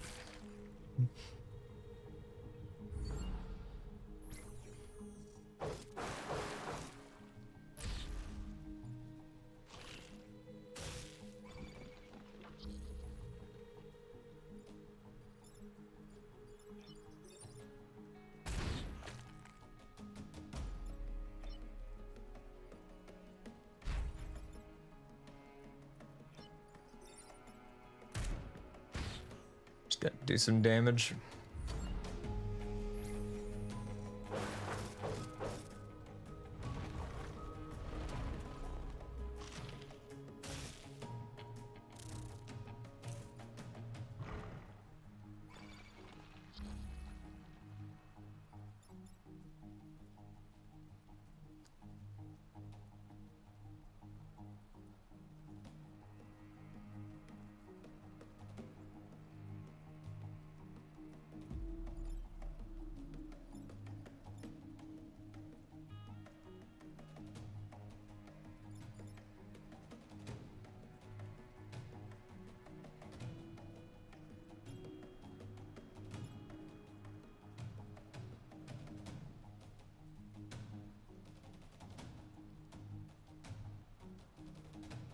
I need to move him twice.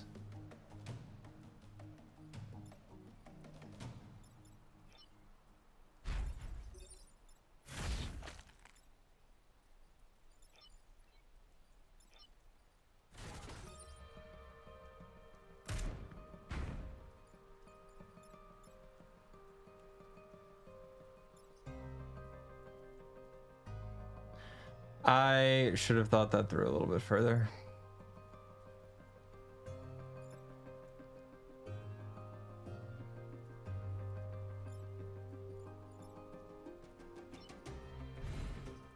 I can tank losing a grid. I need to move. Need to move the bug off from killing one of my own. Damn.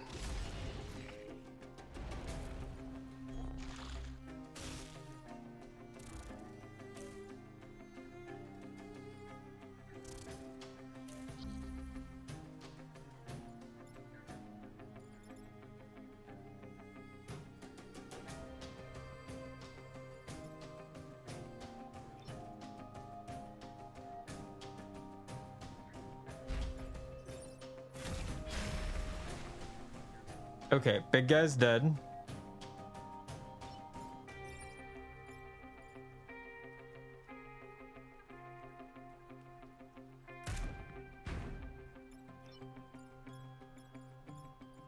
Prospero, you can fucking fly. How the fuck? Oh my god.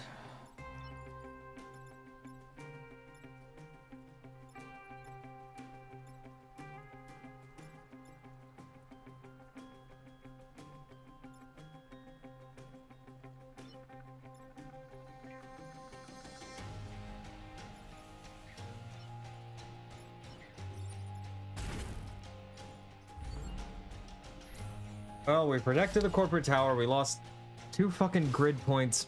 God. Prospero giving a mech flying really has not been doing much of anything for me. Sadly.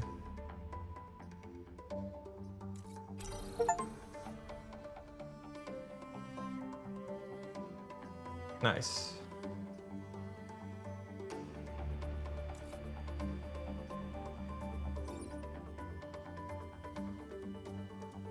Ooh.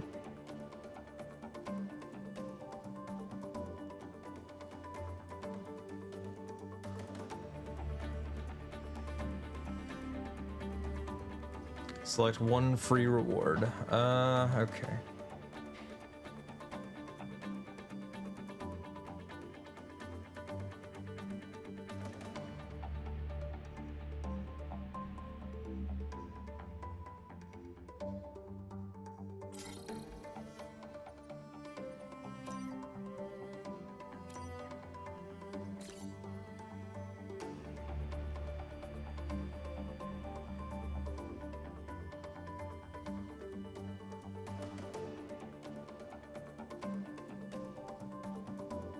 Oh, I fucking want that.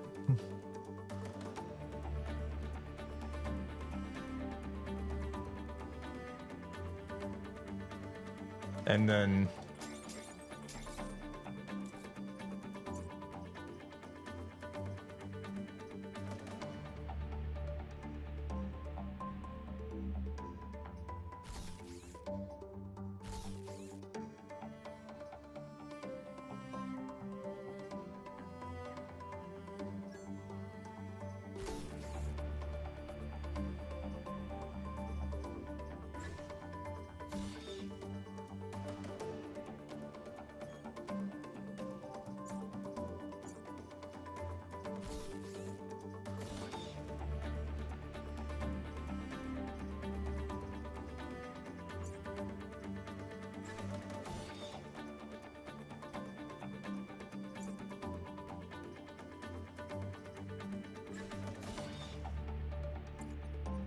All right.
All right, so that'll get rid of 2 mountains.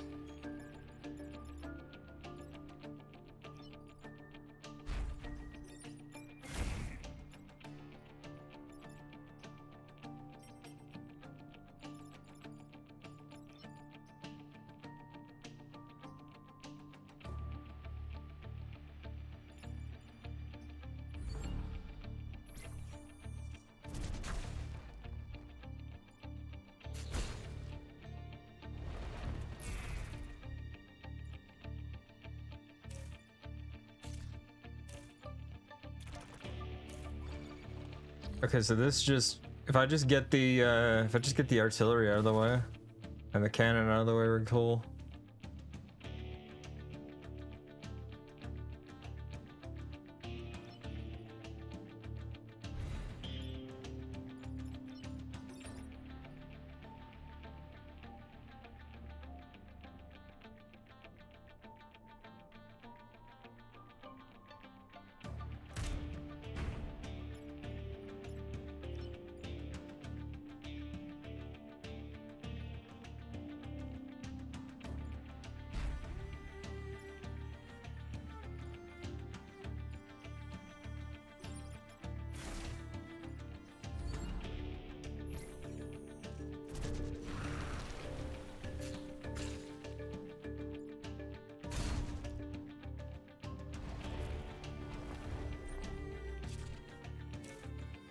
Okay, we got to get rid of the blast scion as quickly as possible.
All right, so this is gonna suck.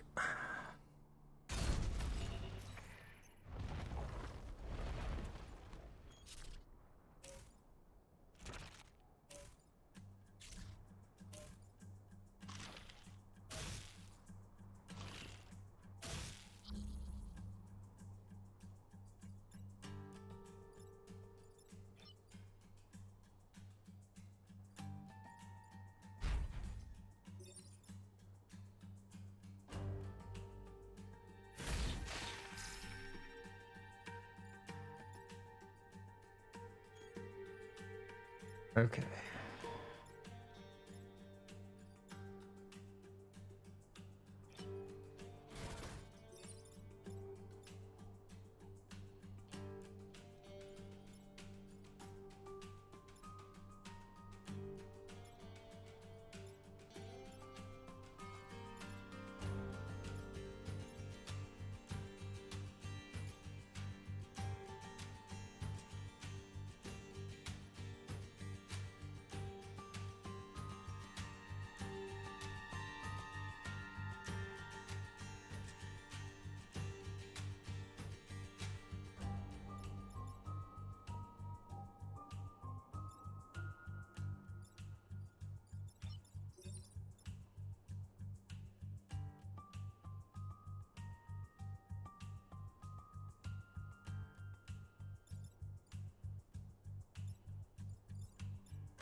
Yeah, we're taking a grid damage. At this point, we just got to prioritize bonus objectives. And at the very least, block 1 grid damage.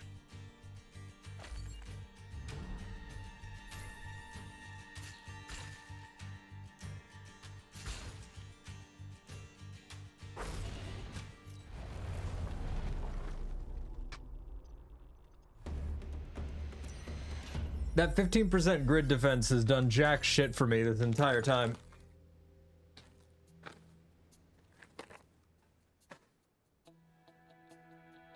Really struggling here.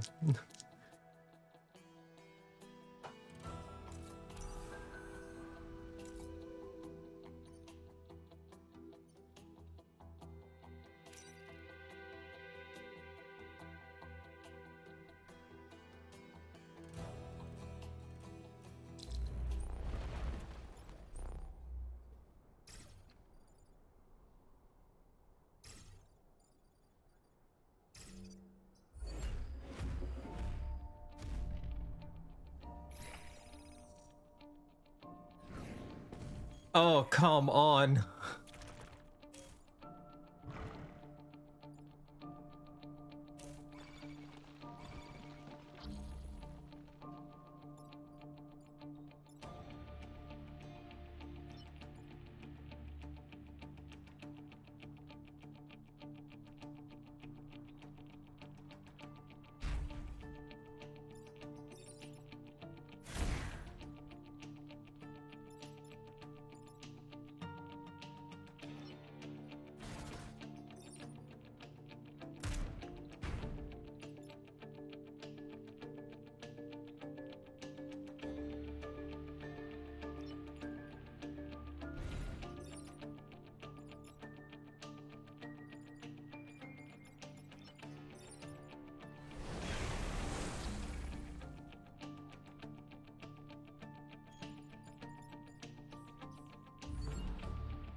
All right, the terraformer can kill these two. I just got to get Prospero and Abe out of the way.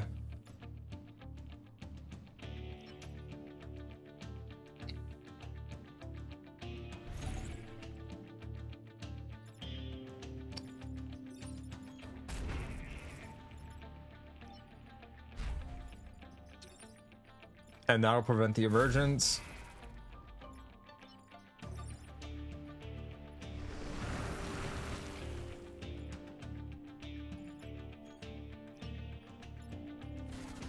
Just gonna move you into a better position, and you know what? Fuck it.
Okay.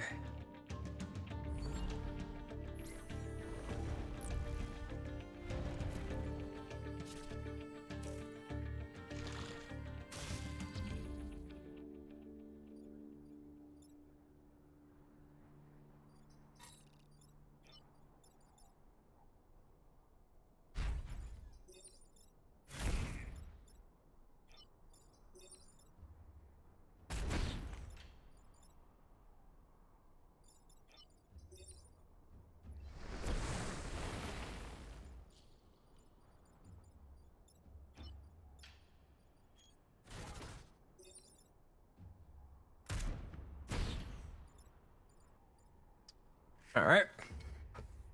Now the two that are alive are still in smoke, so they can't even hit if they wanted to. Ah, nice.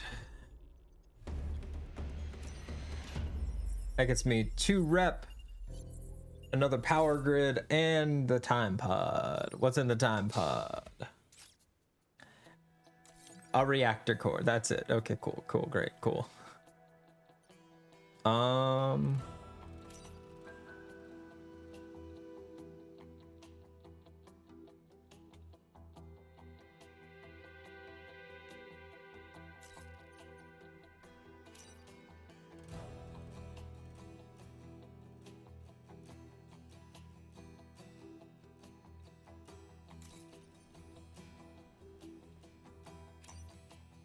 Let's do a split mission.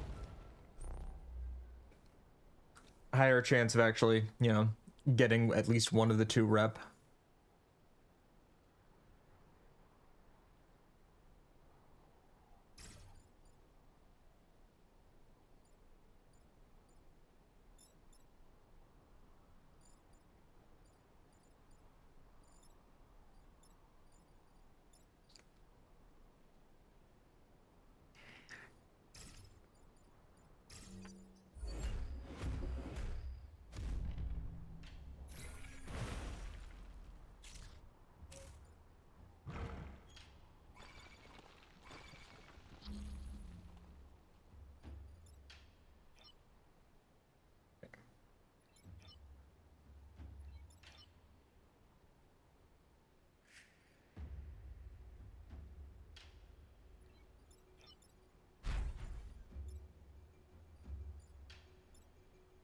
Prevent an entry. Actually, hold on. Before I do that, let's just buy.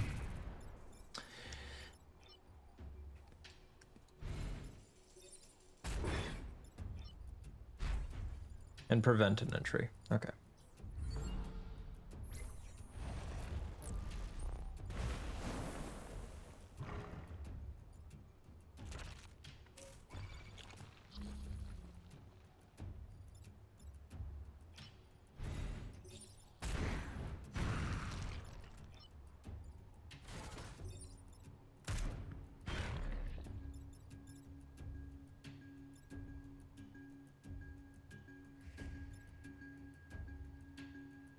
You know what? I'm just gonna stick in there.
Get them all nice and weakened for each other.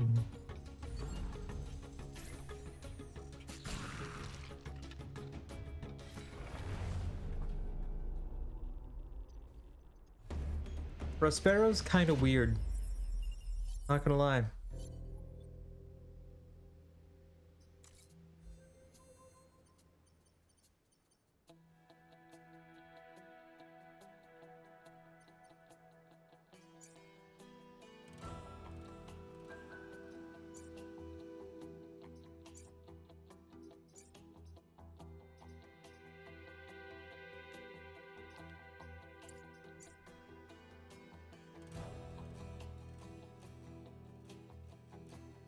Honestly,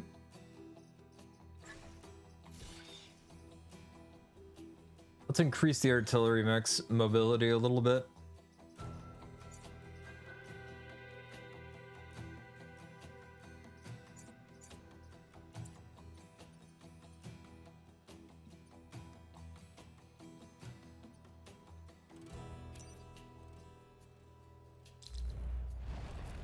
And let's get some reputation.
Okay.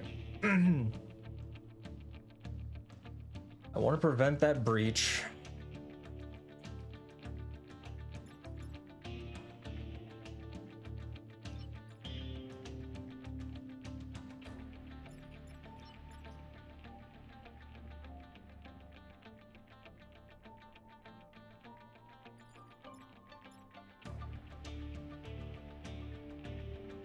So let's do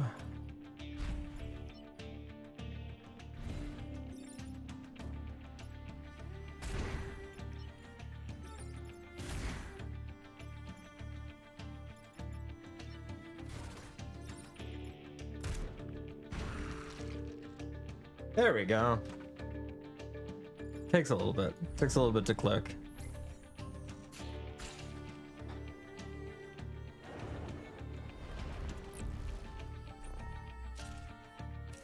All right, that blast scion has to go.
Okay, so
And we did it.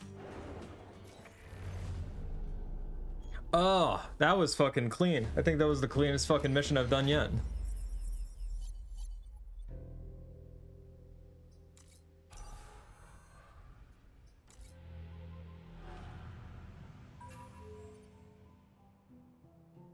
All right.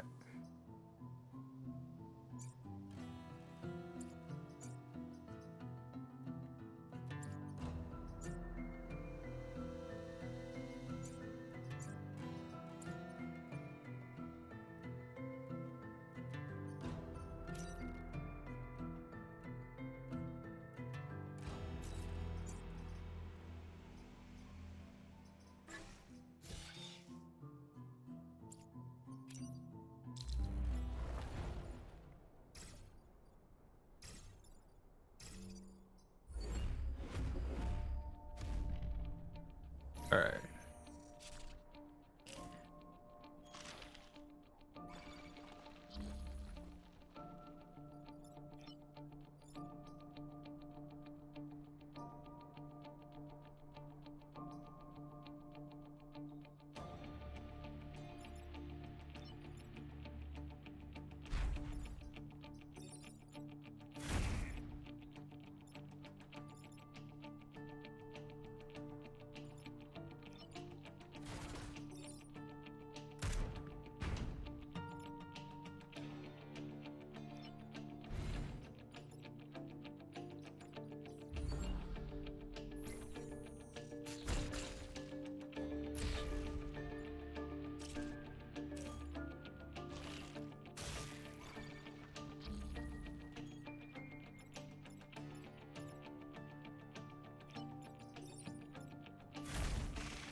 We get rid of this ion.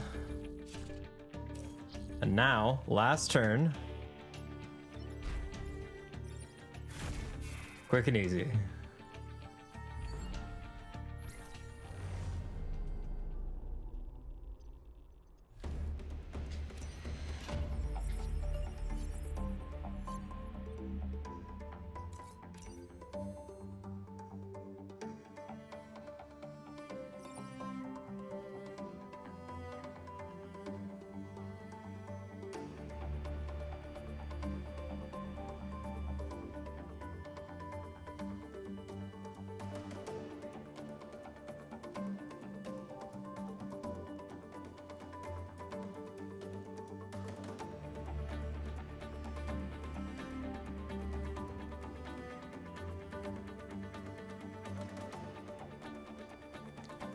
Honestly,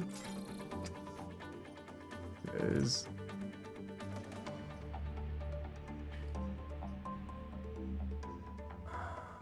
all right. What's this?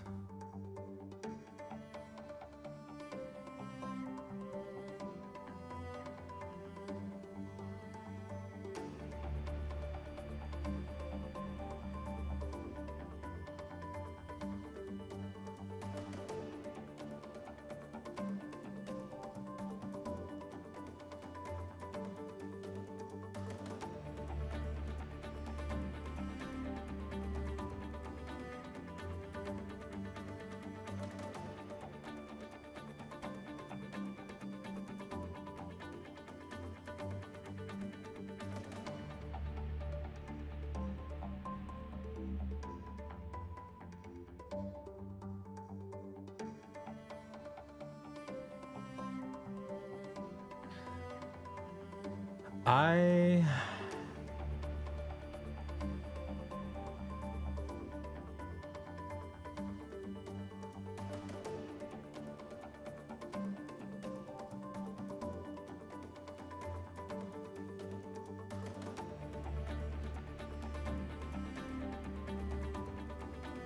we grab that at the very least.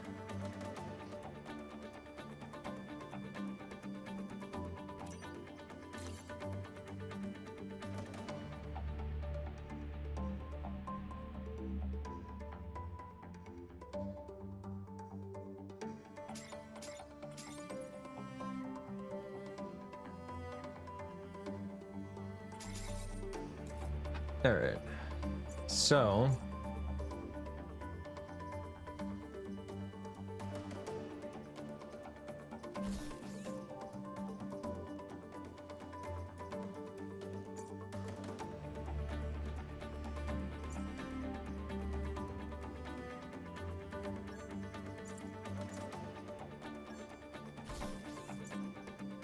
we put Prospero on the artillery mech.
Okay.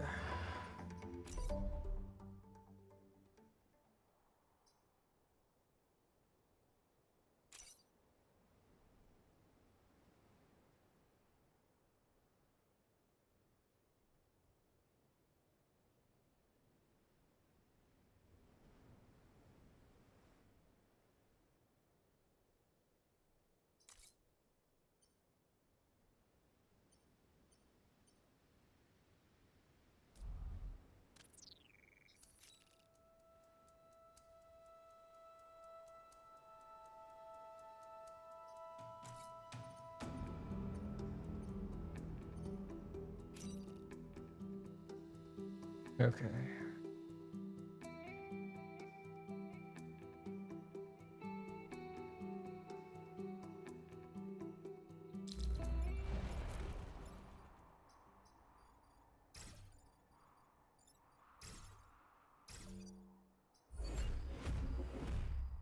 All right, let's see what we can do here.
There we go. All right. Gotta remember that the artillery cannon is now a different spread.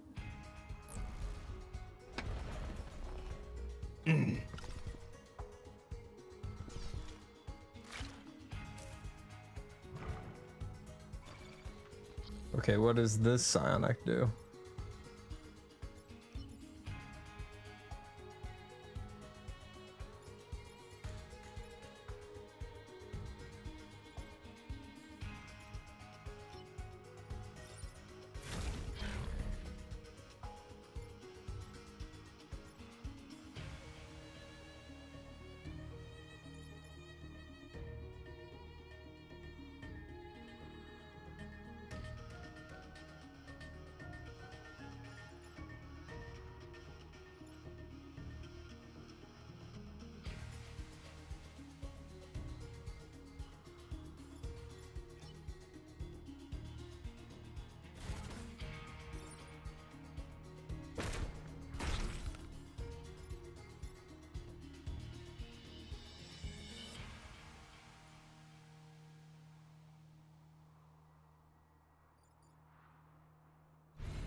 There we go. Okay. Could not stop those spawns. Kind of sad about that one. Oh, that's new.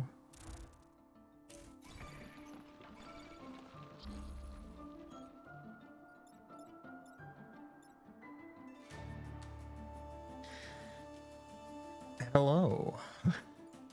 Welcome in. Okay. Wait, what the fuck? What is this? Why is this thing so weak? Does it really only have... Yay! Once I finish this,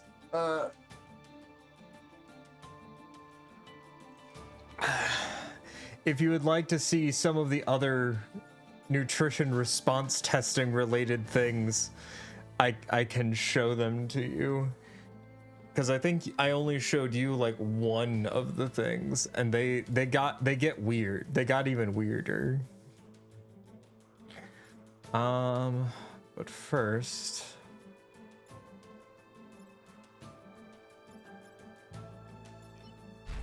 Abe can get rid of both of those, which means we just need 1 damage done to the Alpha Hornet in a way that doesn't knock it into a building,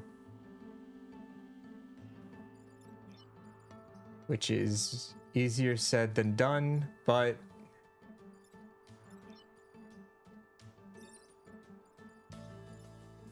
yeah. Okay, and I can't get Prospero to any other point on the map.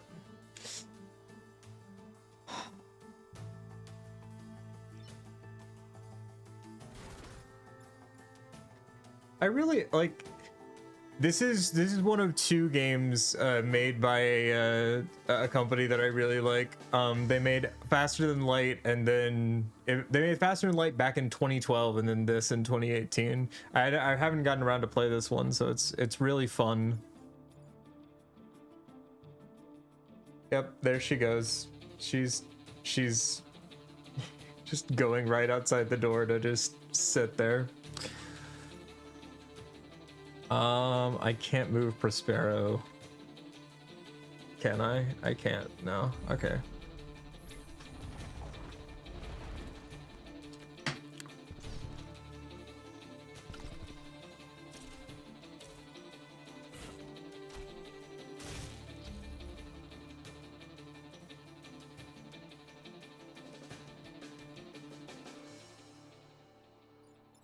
We can just...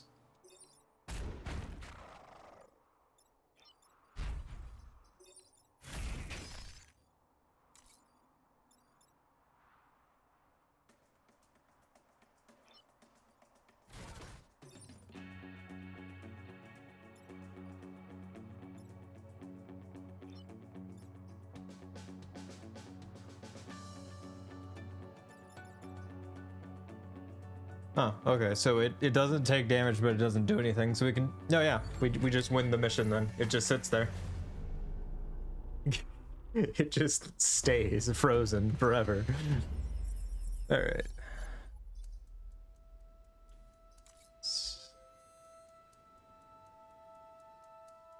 All right. What is this map looking like? Okay.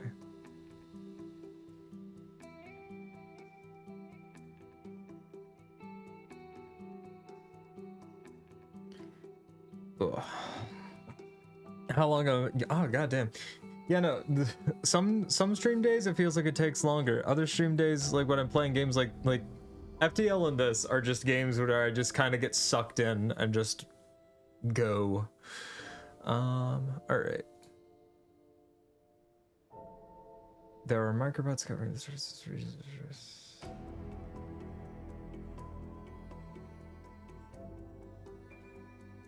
Luckily, I don't take damage from blocking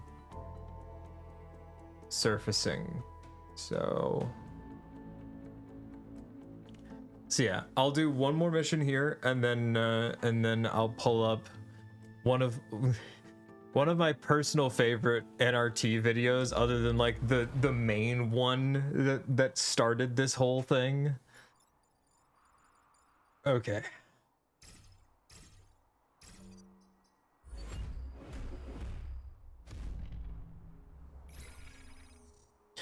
A time pod.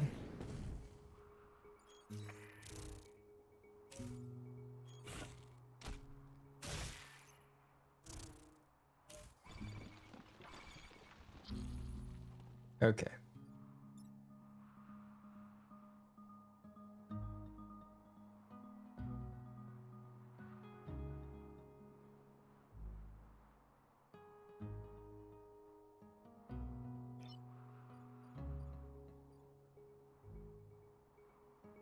Okay. Abe can stop that one from surfacing.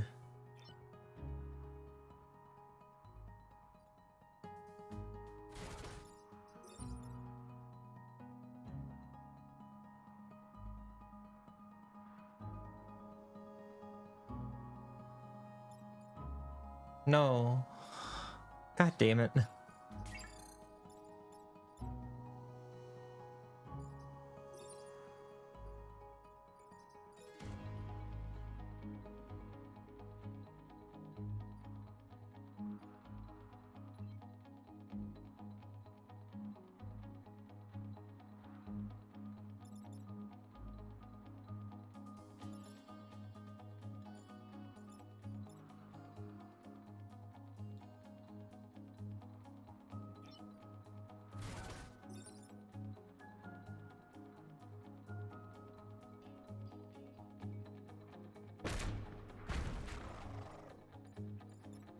That's the easy kill, and then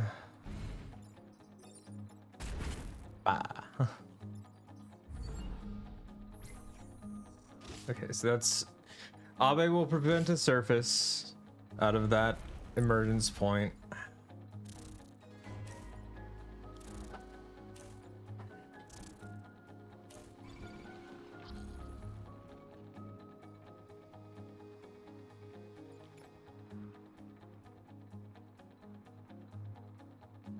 Abe can just move.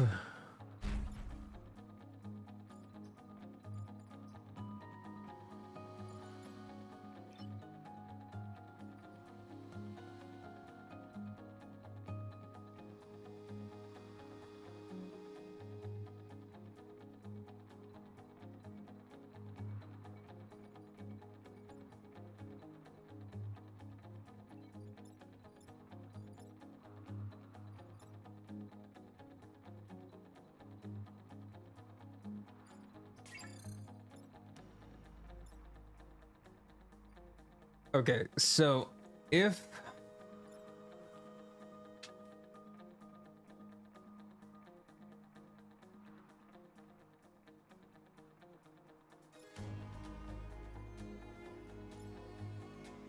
that's still an emergence point, so let's God, okay.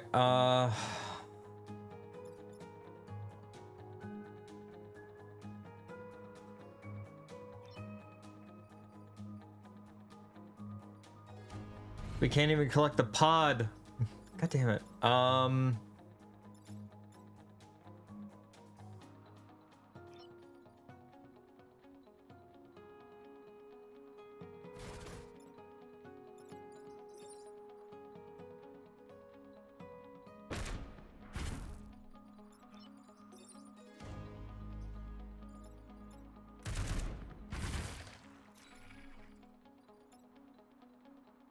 I really wish combat mech had some sort of ranged attack, but you know, whatever.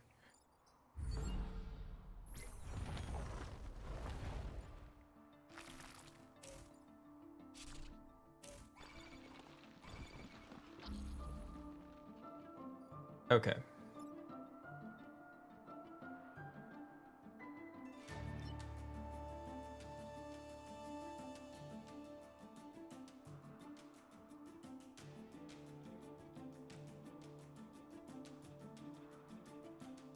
Lily goes here, shoots that.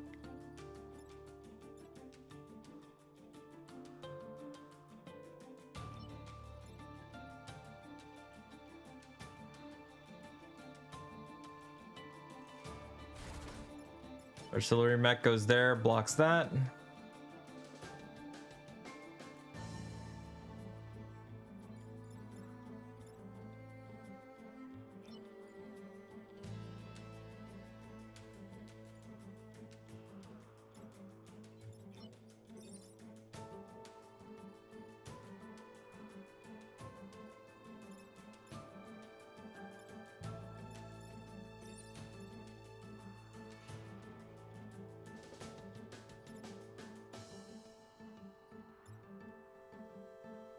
Okay, the Alpha Centipede actually fucking properly targets, which is sad. Needed him to not properly target.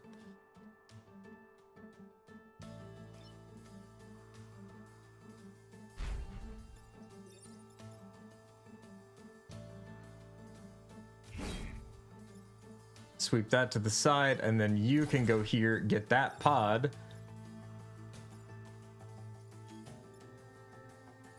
And actually kill the bug.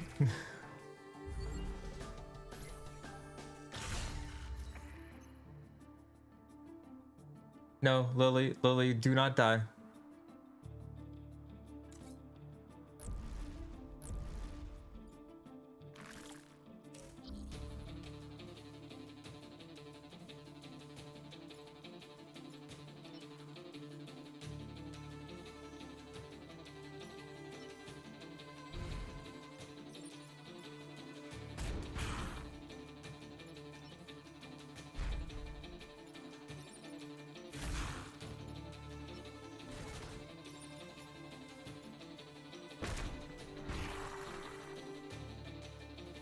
Cluster munitions, and we should survive this. Hell yeah! And is that all bonus objectives too? It is.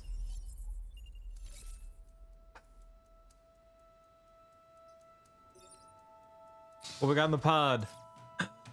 It's Ralph again! You're alive! Hopefully you don't remember that time I sacrificed you. For the greater good. For the greater good, Ralph.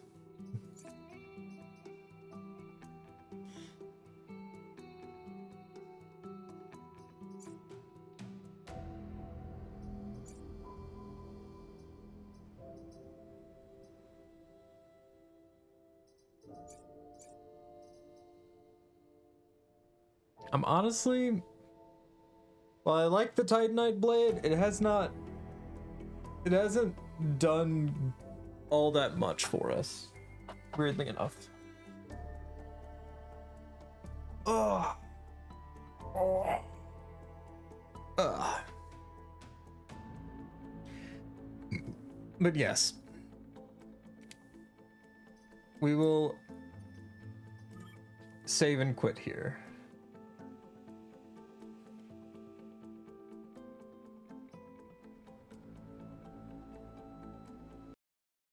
All right. Where is, yeah, okay, so.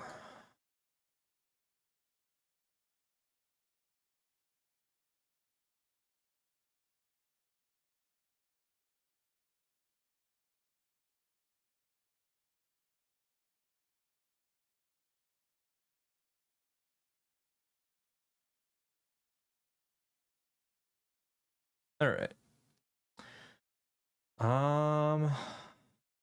Let me see if I can just pull up.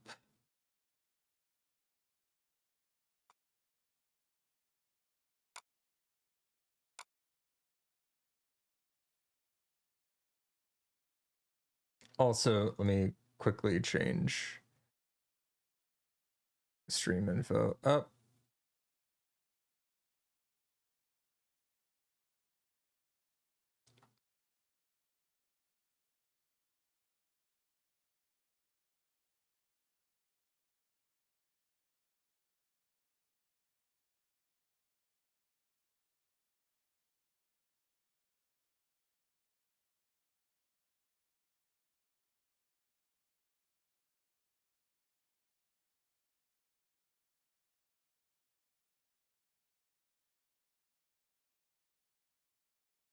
There we go. Now we updated. All right. So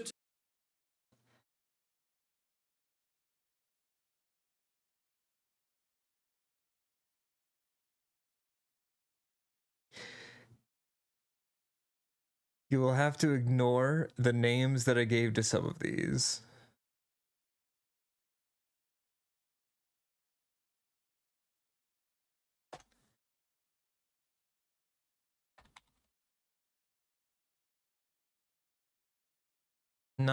Not that. Wait, why can't I don't want Explorer, but I also don't want.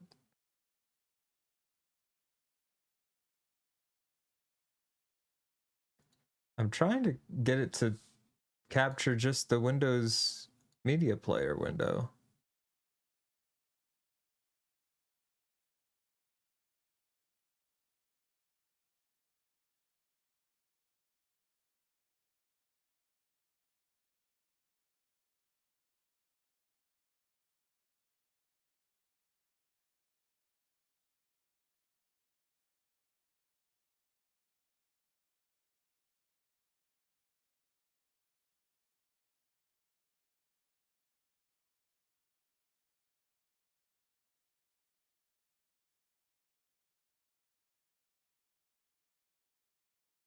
I guess we just do a display capture?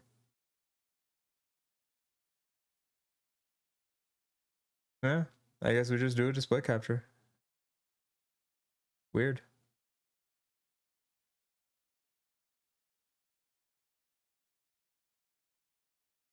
today we're here to demonstrate a nutrition response test.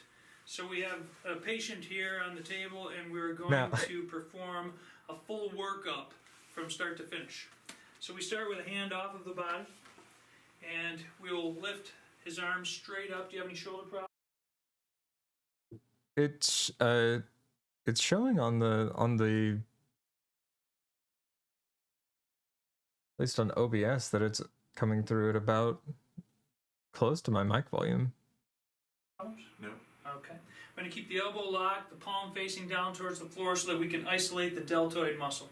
I'm going to have a gradient pressure, so I'll start with just a gentle pressure with instructions to just match my resistance. I don't want you to go too far up and push as hard as you can, so if I add more pressure, he'll add more pressure. And we're looking for what we call a lock. At that point where I continue to add pressure, his arm just will not move any further. Now, I'll take my outstretched palm and place it over his umbilicus and ask the same, match my resistance.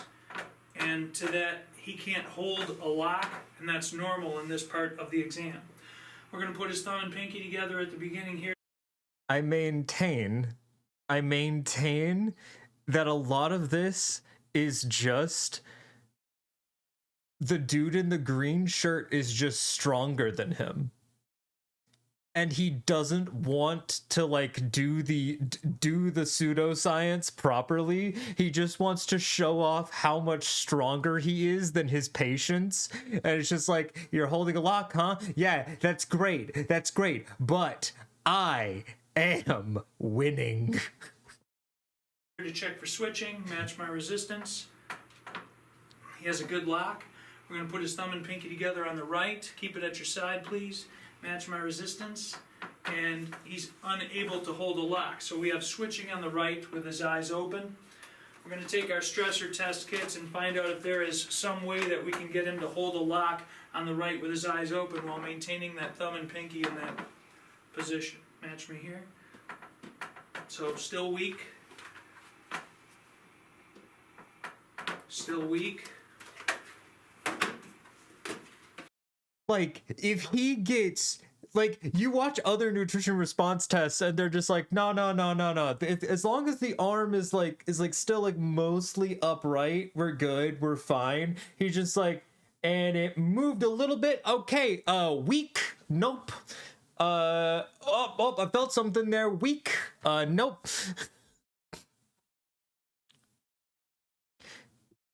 Oh yeah, no. It's because they're all in the it's all in the static electric field. Yeah. There's another video I'll show you that goes a little bit deeper into the fields. It's great. It's great shit because fuck, I lose my shit over this. I can't. Still weak.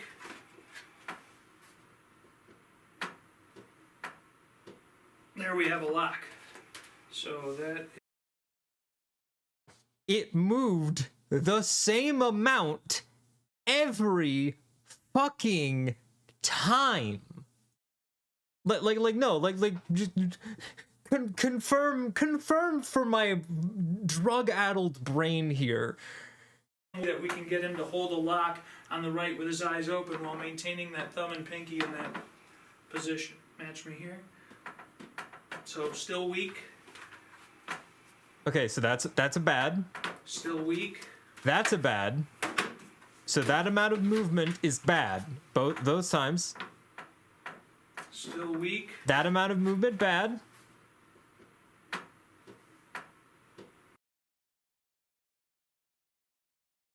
That looks to. There we have a lock.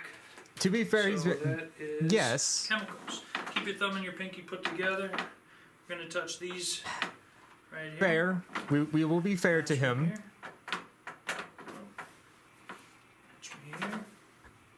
But at least to my eye, it kind of seemed like he's just like, all right, so this set, weak, different book, weak, and oh shit, this is the last, God, this is the last, one. Fuck. Okay. Yeah. Good. Not weak on that one. Because that was the last possible test. And if you were weak on all of these, you were gonna die. You're allergic to oxygen. What happens if you fail on every single one of the test vials is that you're just allergic to dust and you die.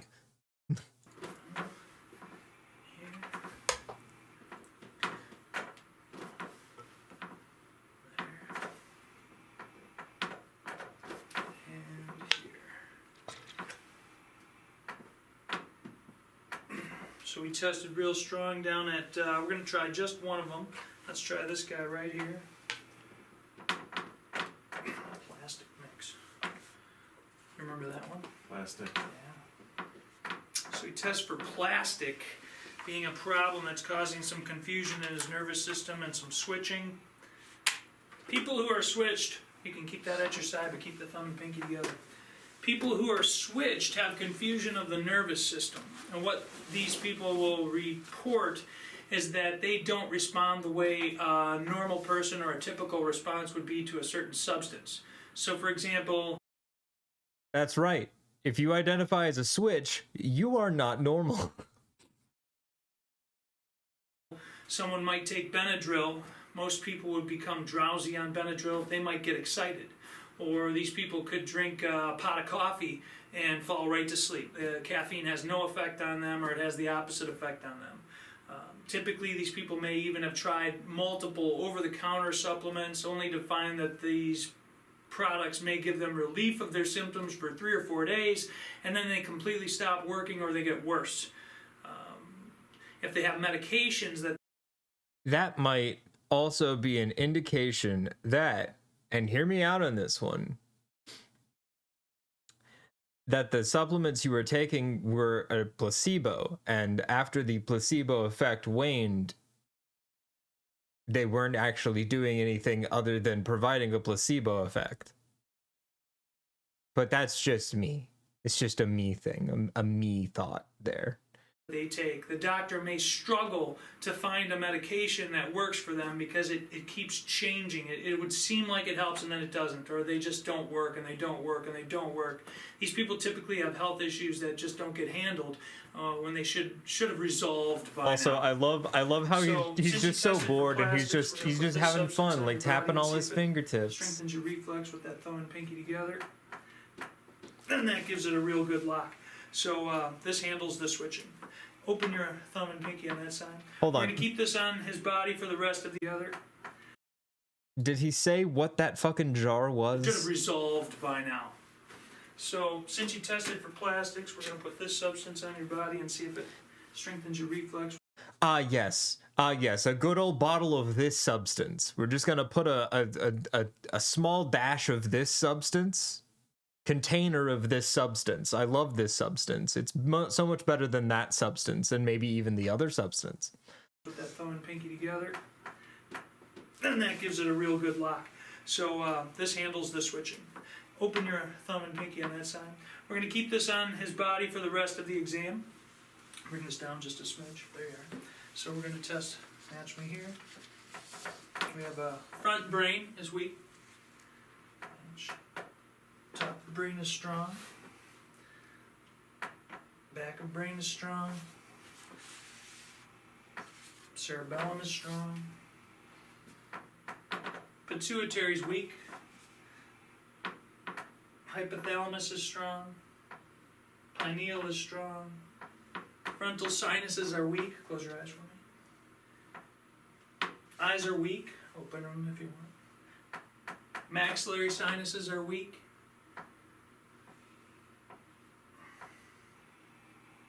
Tonsils are weak. Thyroid's weak.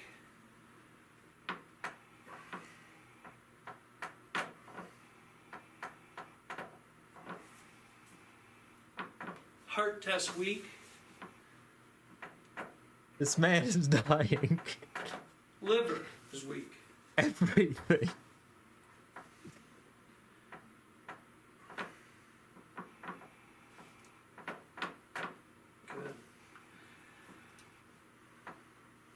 Good. Okay. We have weakness in the ascending colon, transverse colon, descending colon, sigmoid colon. Bladder strong, prostate's under stress, kidneys good, adrenals good. Fucking the... You can't just drop the prostate's under stress and then just shove the hand underneath him. There has to be some separation between those words and that action. Kidneys good, adrenals good. Now I happen to know that we have an issue on, is it your left knee or your right? Right knee. Right knee. Yeah. So we'll just put some gentle pressure on right knee, and right knee goes weak. So we're going to put them into a priority mode. Everything that tested weak, we're going to find out what the body thinks is the most important thing that we handle first. So take your middle finger and put it in the crease of your thumb just like that. Keep that right here. Priority mode. And we're going to check front brain again. And now that's strong. We're going to check your hypothalamus. That's strong. We're going to check your pituitary. And that test weak. Close your eyes. And eyes are now strong. Frontal sinus is strong. Maxillary strong. Tonsils. Oh god. Still weak on tonsils. Thyroid strong. Heart strong. Liver strong. Stomach strong. Ascending strong. Transverse strong. Descending strong. Sigmoid strong. Prostate strong. Left knee. Right knee. Right knee still weak. Okay, so you can undo this. So what was still weak? We had pituitary, tonsils, tonsils, and right knee. And right knee. So we're going to take this hand. I want you to put your There's a thumb child right behind the there on camera. the whole groove, They are forced and against their index will. finger right there. Those are the K27 points in acupuncture. We're going to check pituitary, and pituitary stays weak. Tonsils go strong, and right knee goes strong. So his pituitary is priority. So you can undo this. So that tells us out of all the organs that are under stress, his pituitary is the number one thing that we have to handle. And you have some GI problems? Pituitary is really important for controlling digestion. It is the most overlooked organ as far as digestion goes. This person, if they have digestion problems, they may go to the doctor who puts them on some type of acid reducer or something like that. Did the doctor ever do that to you? No. Okay, keep that straight. And match me here. So we're looking for come something on, that buddy. makes that reflex go strong. When we put this on He's him, out there. immediately He's something out goes there strong. fishing. He's We're fishing gonna see for this is some food of that sensitivity, good so shit. there's You know, certain foods he's that he's fishing not for digesting or like they're doctors might not working well do inside his something. body. Did a Tested all doctor three ever do that sugars, to brown you? sugar, No. cane sugar, white refined Come on, sugar. buddy, play We along. put these Did a doctor do homeopathic something wrong that resonances I on am his going to body do and we correctly? test. He's got a Please. super strong reflex, which means his body is having a problem digesting those three sugars. If we take the rest of the foods and put them on his body, none of them else cause a lock, so there are no other foods that are interfering with his body's ability to process sugars which are affecting the function of his pituitary gland. So we're going to put a substance on his body to see if it has the effect of helping to break down those undigested sugars. And sure enough, this product does a very good job. So we're going Once to again, remove that from the body and put it this- back in the weakened state. The We're going to substance. test the rest of the stressors on the pituitary, and there's more stressors. So let's put your hands right here on this one here, please, and test. Oh Okay, so god. that's one immune challenge. Not that one. I do just love. Not that love one. the walls of substances And not they just that one. have. So the one immune challenge, Like I have a most- substance that Most will help practitioners just boost the have body's just a immunity, enhance the immune system some for that substances. specific challenge. And there it is. So this handles it very well. We're going to check for some other stressors.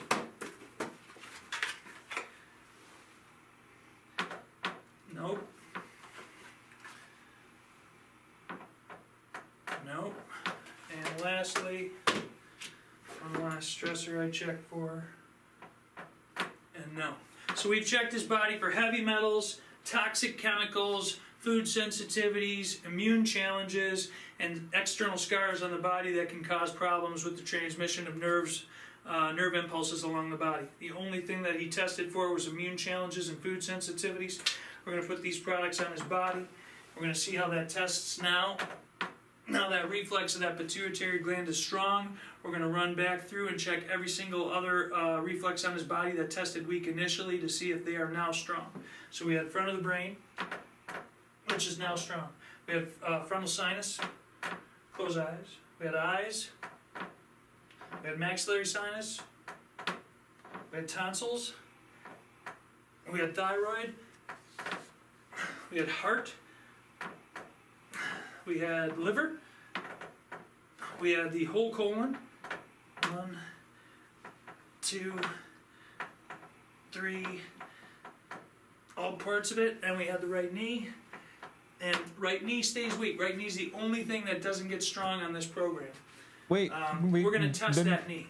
So Come what I on, want you come to on, do is man. index finger to the Give me thumb. some substances. Give him some And substances that for does those not make it knees. strong. That's a test for structural problems. Second finger. That's a test for chemical, and that goes real strong. Third finger. And that's neurological, that's not the problem. So he's got a chemical issue going on down in that knee. So let's see if we can figure out which chemical it is. Open your hand. I want you just to touch a few of these for me while I keep my hand on the knee reflex and match me. Then immediately it goes strong. Let's see which one it is. Let's try that one. And immediately that goes strong. So we test and we find there's chlorine. So we're going to touch this with the chlorine vial, and he goes super strong with that on him. Drank much tap water? I did for years. Okay. Years and years and years. But last year it's been bottled water. Okay. But years of a lot of tap water.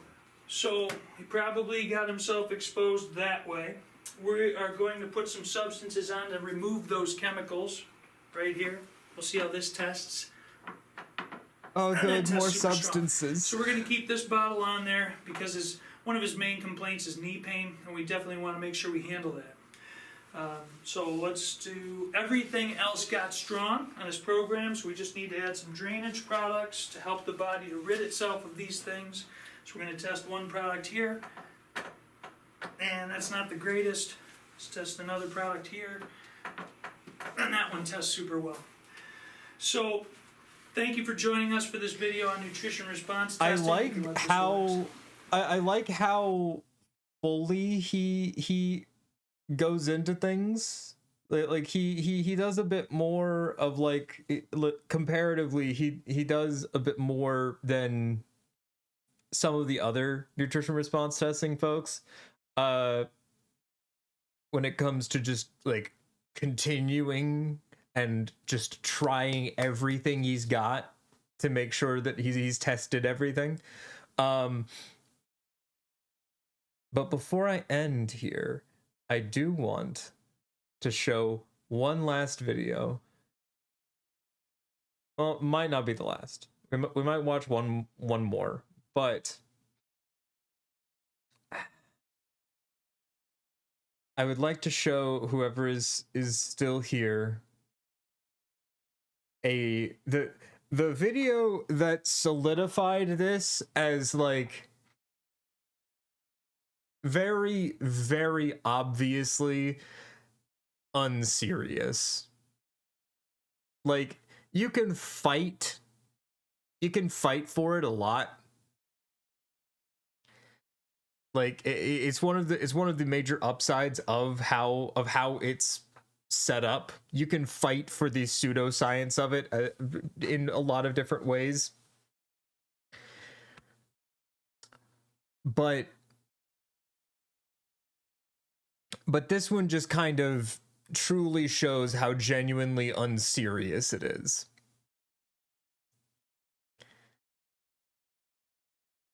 And that is, let me pull this up.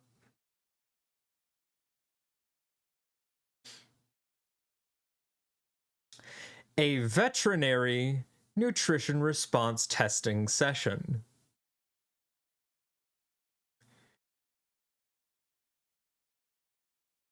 Yeah. Hello, my name is Dr. Elizabeth Cutright. This is Abby and our assistant today. We're going to be doing a brief demonstration on nutrition response testing, which is one of the alternative modalities we use here at Lepar. I've been an associate veterinarian here for 12 years, just to give you a little information on myself. My areas of interest are nutrition and dentistry. I got into nutrition, specifically alternative forms of nutrition modalities, through my own frustrations with my own personal dog, who I'd been doing several treatments for kidney infections that kept reoccurring, had them checked, and long story short, I tripped upon a lecture that showed this technique, and I was incredibly skeptical. So for those who watch this and are skeptical, I completely understand. But I found that the proof was in the pudding. After I used this technique on my dog and adjusted his nutrition accordingly, he never got another kidney infection after that. So I became a firm believer. So without further ado, I'm just going to jump into it. Basically, I nutrition do response love testing the is an opening. electrical assessment of the mammalian body, organ by organ, to find the weakest organ, the one that in theory is needing the most help, and then you select your supplement according to that organ and or the stressors that we find that match it. So when we're doing that electrical test, it's basically utilizing the concept of hypothermia. When I have an organ that's working harder, if I go pushing on it, say I'm going to push on Abby's thyroid here, and I'm going to assess it by finding out how strong she is. And when you have hypothermia, what happens in hypothermia, but it steals blood and electricity from your periphery, so you're going to get weaker on that periphery way before you get cold fingertips. But you'll feel a little muscular weakness. So if I have an organ that's working harder and I go pushing on it, then I'm going to create a little bit of what's called ischemia, which is a loss of blood flow and electricity, and I'm going to feel this arm bounce just ever so slightly. Now she's creating this bounce, so you can see for the camera, but so in theory it would drop, and if I know, okay, my thyroid, I know my thyroids respond to iodine, so I'm going to grab a... So if you didn't catch that there, she just dropped that fucking magical, it's like hypothermia line, and just hope nobody would call her on that shit. Love that. Love that. bottle. All supplements have 2 feet of electrical current that resonate from them. And when they're in a glass bottle, you can simply put them up to the body. Now, a second wonderful little note to get there. She cracked the code. She gave the answer. Straight to the, just, pah. So, these supplements have an effective radius of 2 feet. Let me run that for you again. Iodine. So I'm going to grab a bottle. All supplements have 2 feet of electrical current that resonate from them. And when they're in a glass bottle, you can simply put them up to the body. And if we're going to get an improvement electrically, that arm will now hold strong. And so that's how I... 2 feet.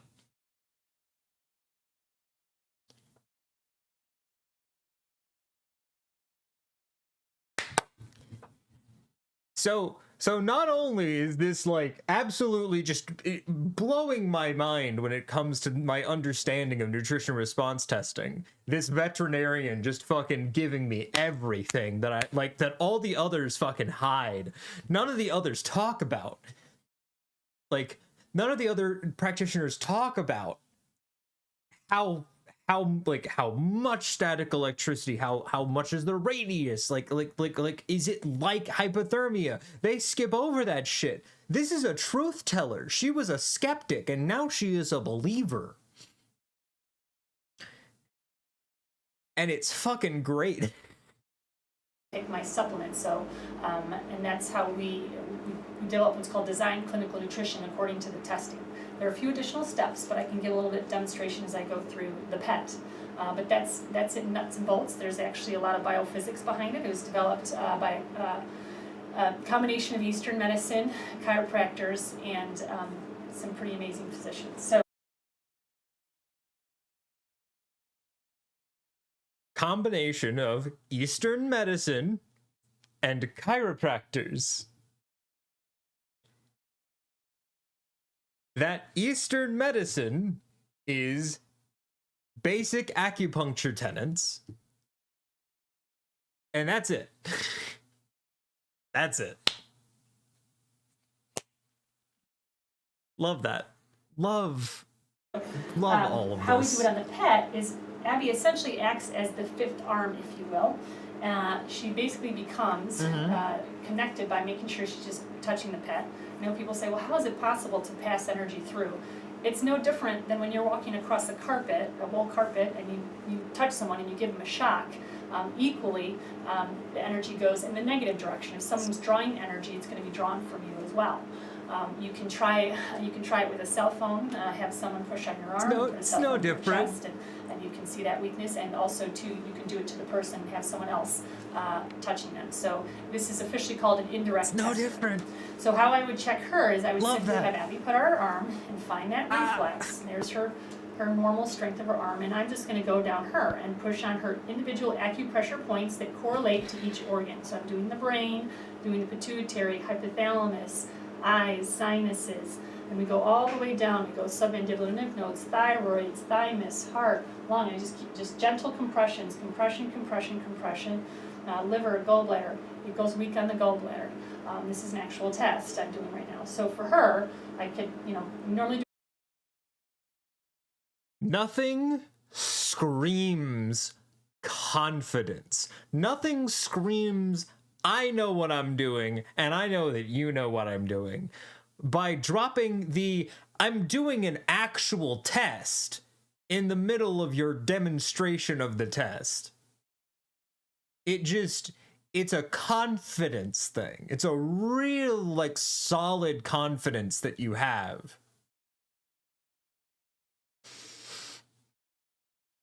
Do a full scan for this video. So I'm going to say, okay, what's going on in that gallbladder? I can do one of two things.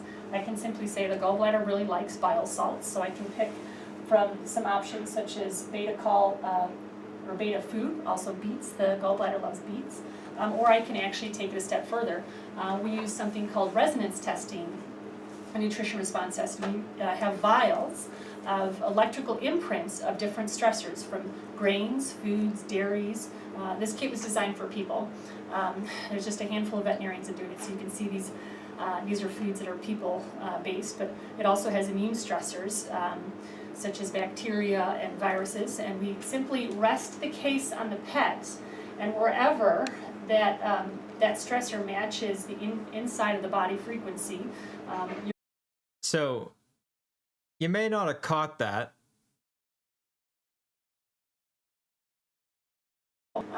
There's just a handful of veterinarians that do it, so you can see of electrical imprints of different stressors from. The vials contain electrical imprints of different stressors. The vials don't contain stressors.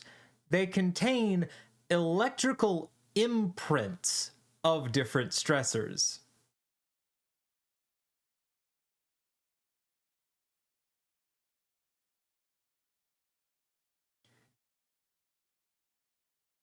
Those are...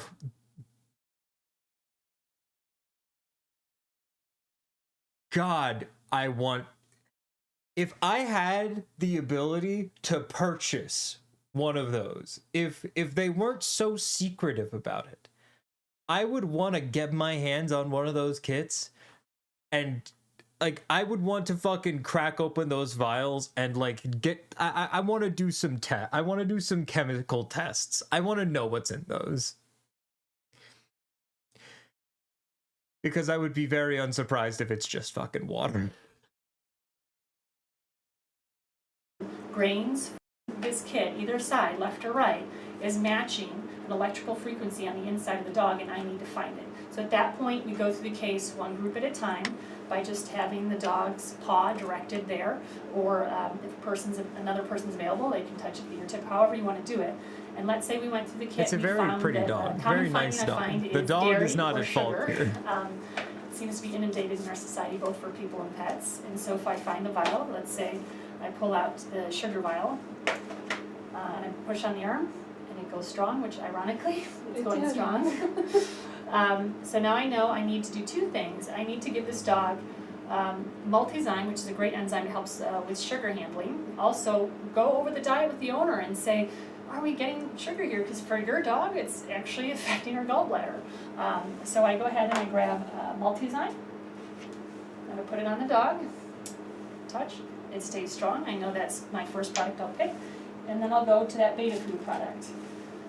So we put them together. It goes weak. Beta Food is not the supplement for this dog. And that's another thing I love about nutrition response testing. It tells me what not to use and how not to waste the patient's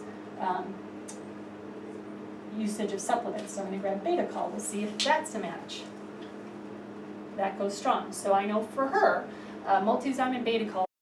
So, hold on.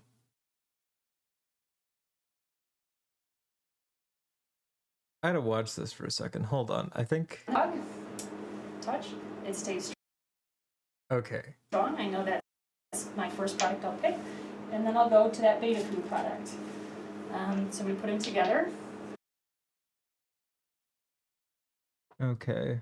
So I'm trying to see if I can at least tell what the lids of those bottles say. So the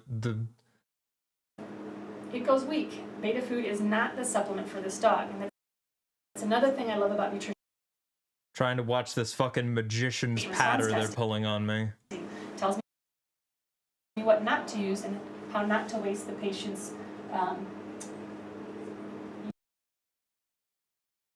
Okay, usage of supplements. okay, So I'm so gonna grab Beta Call to see if that's a match.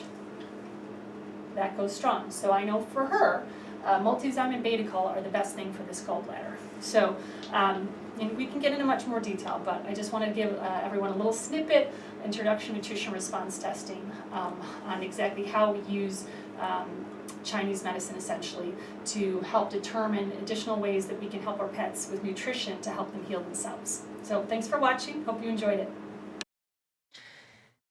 that ain't. First off, it's not Chinese medicine. That's not Chinese medicine. It's a fucking pseudoscience invented by a white dude in the 90s. A fucking American chiropractor invented it in the 90s. But it's cool, it's fine, whatever you need to believe to make yourself feel like you're not just doing something stupid.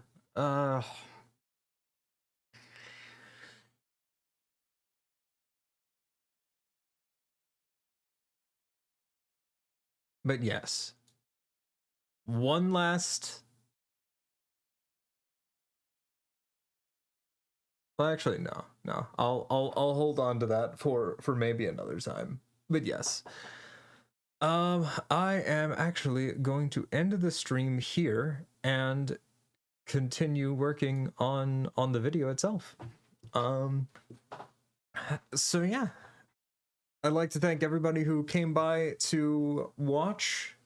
I really am enjoying Into the Breach, so we'll probably loop back to that next stream too, just because it's nice and chill. But yeah, I will catch you guys next week.